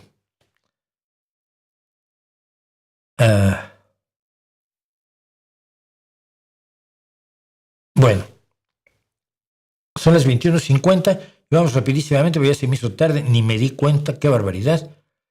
Ya no vamos a hablar de la huelga que le están haciendo a Milei en este momento. Suerte a los huelguistas y mala suerte, por supuesto, a Milei, porque no están en la huelga porque sean malvados o porque sean rojos, sino porque están perdiendo beneficios y las pensiones han reducido. Y el recorte, como siempre, el recorte es para los pobres. El recorte de Milei es para los que menos tienen, porque los más ricos de Argentina no están sufriendo recortes. Fíjese usted qué raro. Contado eso, vamos rápidamente a nuestros comentarios. Ya ni me acuerdo qué eran esta semana. Comentarios.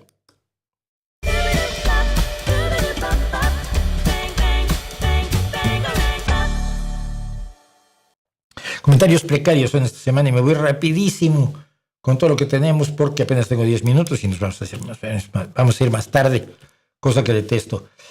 Esto sobre todo porque la respuesta es larga, pero era necesaria y probablemente los ilustre a ustedes, algunos de ustedes al menos.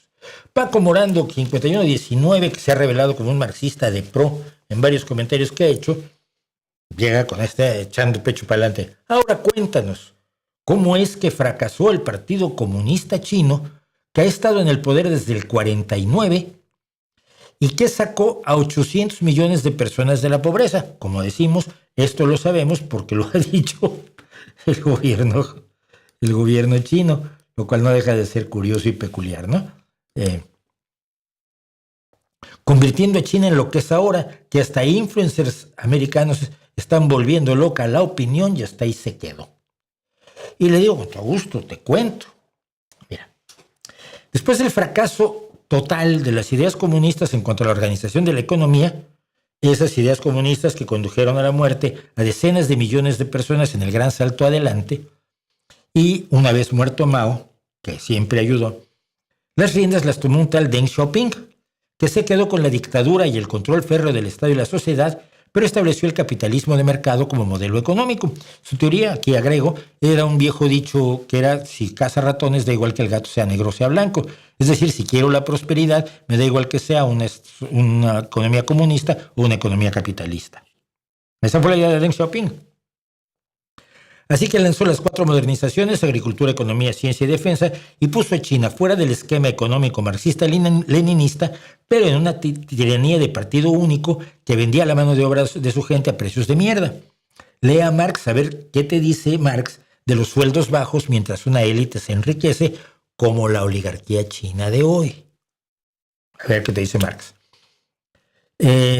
Mantiene un control absoluto sobre lo que se dice y se piensa. Rodea a China con un cortafuegos que no entre nada malo, como YouTube. Allá no puedes ver ni criticar YouTube, allá te callas y aplaudes. Aquí puedes hablar del Partido Comunista en YouTube y yo contestarte.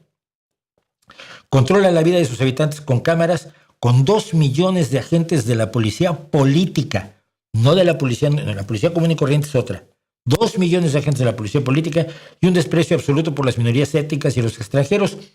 Una facilidad asombrosa para ejecutar gente, es el país que más gente ejecuta cada año, y cosas así, de esas que en el socialismo democrático pues, no nos parecen bien.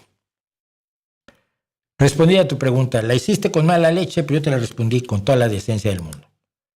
Gracias por ampliar mi espectro musical, me dice Contacts 2024, con lo que mencionas, hablé de grupos que estoy escuchando actualmente de rock. Y entonces dice, Beth Hart y Susan Tedeschi, mis favoritas, las recomiendo. Y buena elección. Beth Hart es una gran voz que ha tenido muchos problemas con sustancias, y Susan Tedeschi no solo es una, le digo y aclaro, ahí estás hablando no de rockeras, que era de lo que yo estaba hablando, sino de blueseras, de blues women. Y ahí son 2 grandes, Beth Hart y sobre todo Susan Tedeschi, que era una favorita de B.B. King.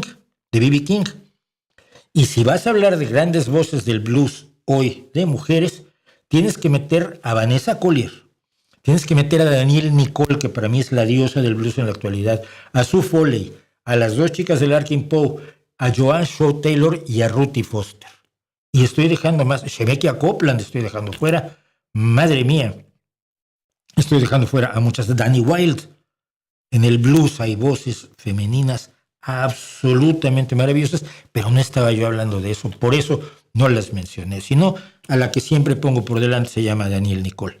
Tienes que verla en vivo. En YouTube hay docenas de cosas en vivo de Danielle Nicole, que todas las noches se deja la vida en el escenario, así sea en un bar con 20 personas en las mesas.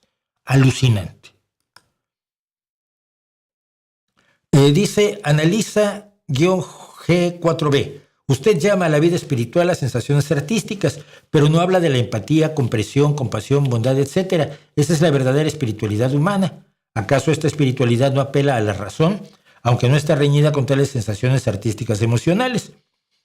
Y le digo, a ver, es un ejemplo, lo que dije es un ejemplo. No es posible que creas, eso sí, que pretendía abarcar todo el mundo de las sensaciones y las emociones en una respuesta improvisada de 3 minutos. Y además, para su honra, Analisa me respondió, gracias por responder. Con lo cual, sobre la discusión de las bombas atómicas en Japón, me dice Ponce Guillermo, con las bombas de antemano se sabe cuánta gente va a morir. Y hay que tener en cuenta que son civiles. Con la otra opción es especulación y depende qué se haga. Y le digo, claro, los expertos militares que ganaron la guerra en Europa y manejaban todos los datos sobre las defensas japoneses solo especulaban sobre los posibles muertos con 2 detallados planes de invasión, el Olympic y el Coronet. Pero sabían exactamente cuántas personas iban a matar las bombas, de las que solo se había probado una en el desierto unas semanas atrás. La prueba de Trinity, que todos ustedes vieron en la película de Oppenheimer. Apuesto a que si te hablo de los planes de Ketsugo, los botes suicidas Shinyo y cosas así, vas a tenerlos que buscar en Google. Vamos, que hablar de lo que no sabes es lo tuyo. Me respondió con un comentario tan totalmente absurdo que lo tuve que borrar. Quironte 7715, las estatuas de Moctezuma y Atahualpa flanquean la entrada principal al Palacio Real de Madrid, rodeados del resto de monarcas españoles a la misma altura y condición. Entre interrogaciones, colonias, estoy hablando de la Moncloa de hoy. Yo los españoles que conozco, todos, salvo unos pocos, más chiflados los hispanistas, se avergüenzan de que sus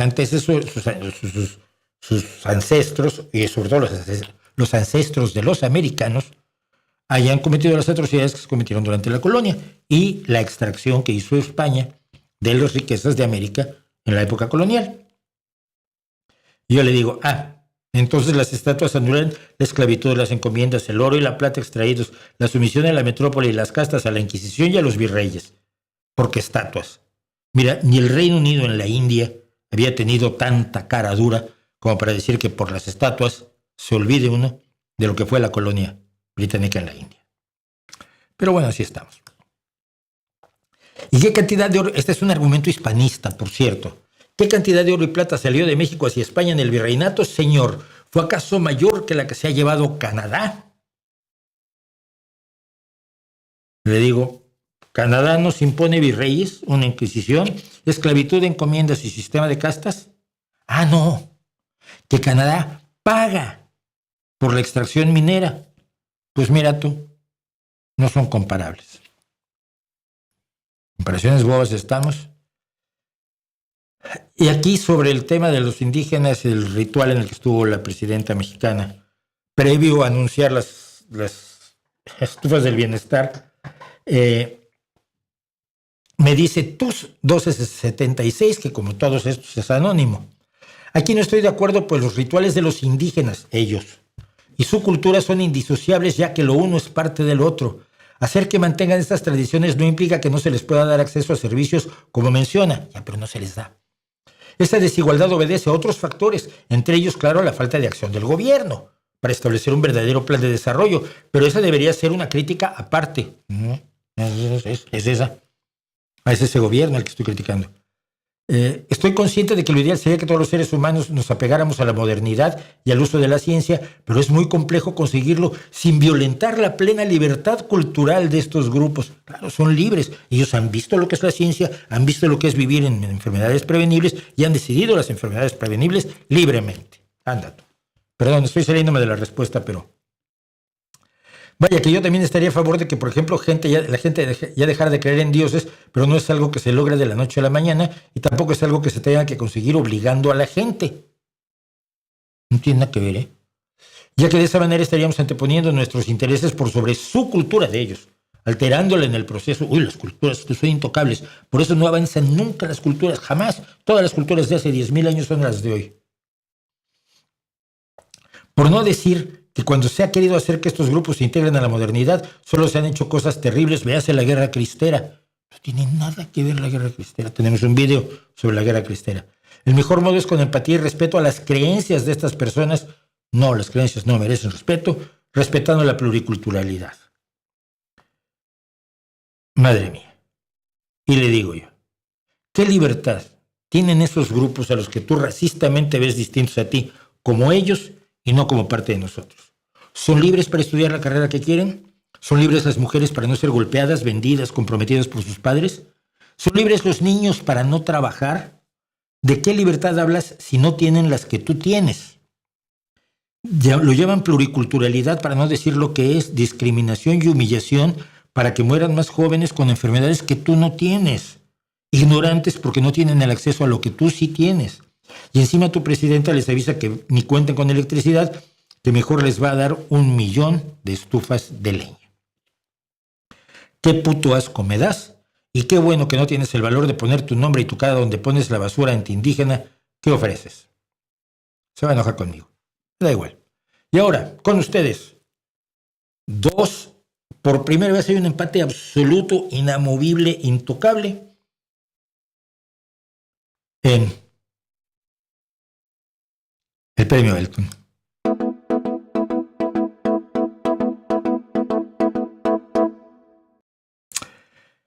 Vi Triquis 2008 cuando hablé. No era este. Uy, perdón. Me hice un lío. No, Vitriquis, no eras tú.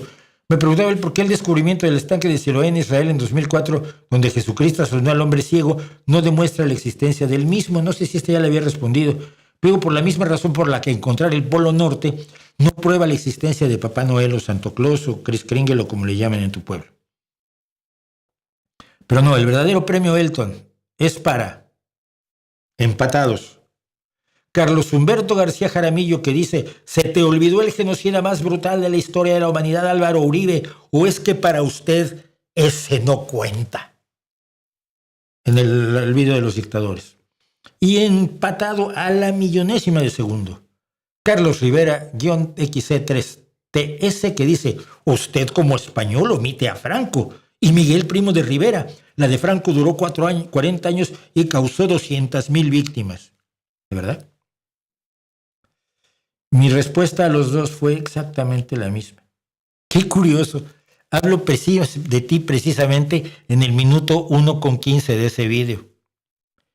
¿Y qué digo yo en el minuto 1:15 de ese vídeo? Se preguntarán ustedes, no les voy a hacer ir otra vez al vídeo. Aquí lo tienen. Y seguramente, si a usted le interesa el tema de las tiranías, me podrá reclamar en los comentarios de este canal que cómo se me han olvidado Juan Domingo Perón, Humberto Castelo Branco, Robert Mugabe, Juan Velasco Alvarado y literalmente docenas más, que sin ninguna duda tienen todo lo necesario para brillar en la galaxia de los malnacidos de este planeta. Y así, amiguitos míos, tenemos a estas personas que después de ver que uno dice eso en un vídeo, van y se tiran de cabeza a la ruina. Bueno, pues con eso estamos, creo que estamos el día de hoy. Me faltó lo de la huelga, porque la huelga de Milei, pero bueno, creo que es todo lo que faltó hoy. Sí, no está tan mal. Que me dicen, bueno, están conversando entre ustedes. David del Castillo, si bien lo suyo es la historia, y lo he comentado.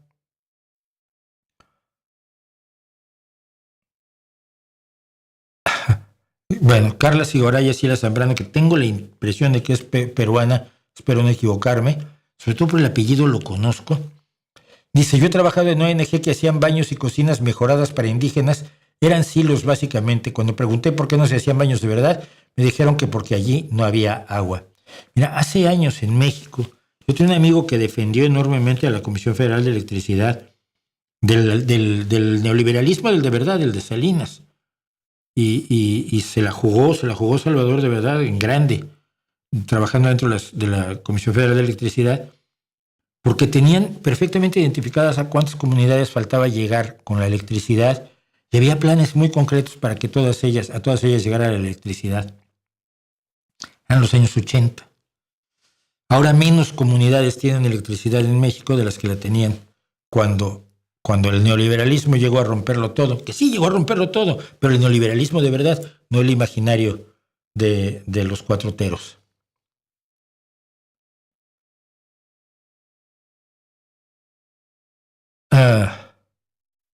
Dice Carla: su combustible natural era la leña, porque no se preocupaban en llevar agua potable hasta ahí, y gas también, pero no hasta ahora. El gas se saca de las comunidades que solo lo ven pasar.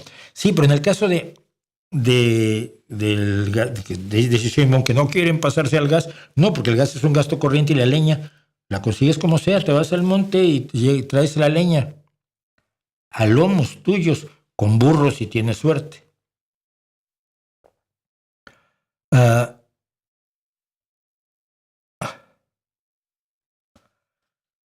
¿Qué más dicen? Los debates son útiles para la causa, ya que hay oportunidades de hablarle a quienes no piensan igual. En streams no, para eso tenemos esto. Por lo general nos rodeamos de personas que nos van a dar la razón, ¿no cree usted? Sí, pero ¿cómo llego a las personas que piensan distinto, sobre todo si están fanatizados? hablándoles, ¿tú crees que peleándome yo con Pamies sobre herbolaria en un auditorio lleno de sus fans? Porque yo no tengo casi fans. Tengo algunas personas que ven esto, pero un lugar donde va mayoritariamente sus fans, ¿voy a lograr algo?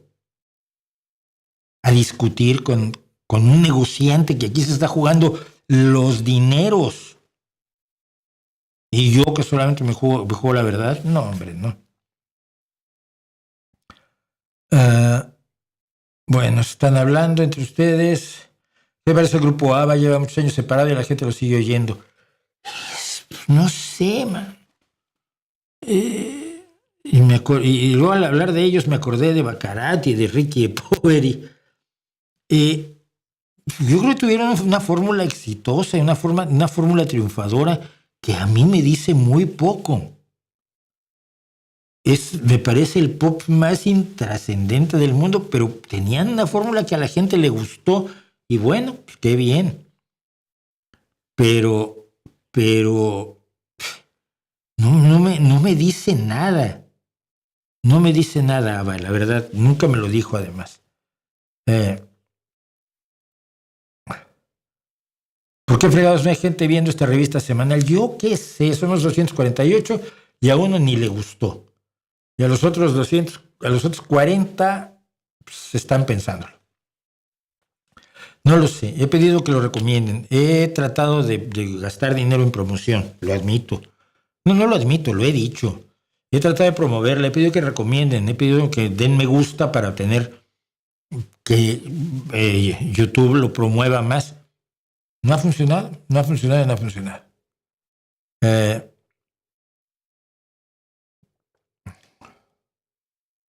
Bueno, creo que... ¿por qué los aranceles de Trump no tocaron ni a Rusia ni a Cuba? A Cuba no le compra nada y a Rusia, ya le dije por qué. Porque ama a Rusia, ama a Putin. Las ganancias son privadas, las pérdidas públicas. Y eso es lo que hace el capital siempre. Y luego habla mal del Estado. El Estado que lo mantiene.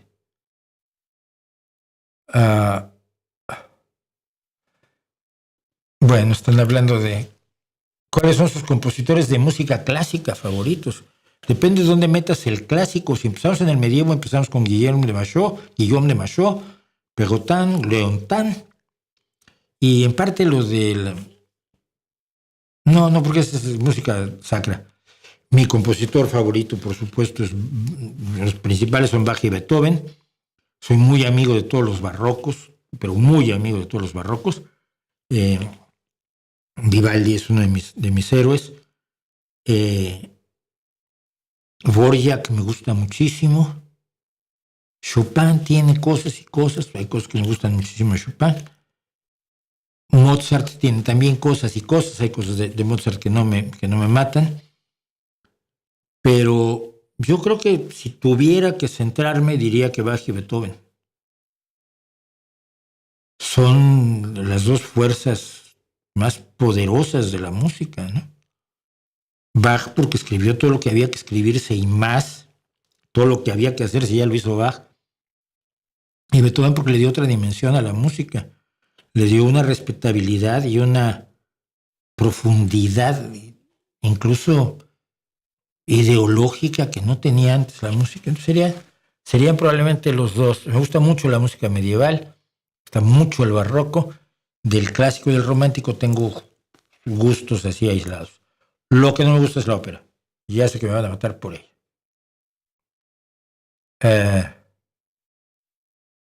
¿El experimento de la tercera ola tuvo rigor científico? No tuvo ningún rigor científico. Ya lo conté aquí. No corresponde ni a la ciencia política ni a la psicología social. Puede ser analizado desde el punto de vista de la ciencia política y de la psicología social, pero en sí no es un experimento. Se le llamó experimento, pero es una experiencia sin ningún control y que reproducirla tiene problemas éticos gravísimos que seguramente los Peter Thiel de este mundo y los Elon Musk te dirían que no tienen problema. Los que llegaron tarde como Ulises, dediqué todo un espacio a las estufas de leña. Too late, my dear.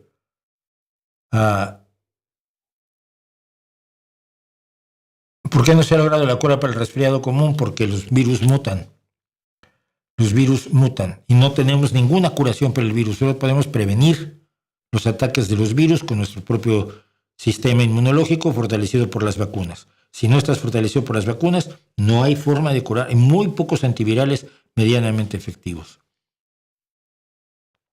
Y con esto me retiro, termino. Gracias, acabé. Pero no hablo de Álvaro Uribe, en serio. Bueno, muchísimas gracias por acompañarme, muchísimas gracias por estar conmigo. Son las 10:13, ya nos colgamos otra vez. Yo estoy tratando de acabar a las 10 porque tengo una vida por allá afuera. Nos vemos la semana próxima. Probablemente tendremos una breve historia del ateísmo el miércoles, donde me van a insultar muchos hasta cansarse y cansarse muchas veces. Y el jueves nos vemos aquí a las 7 de la noche, como siempre, en el episodio número 231 de la revista semanal del Rey va Desnudo. Y mientras tanto, como siempre, ahí les dejo mi reputación para que la hagan pedazos.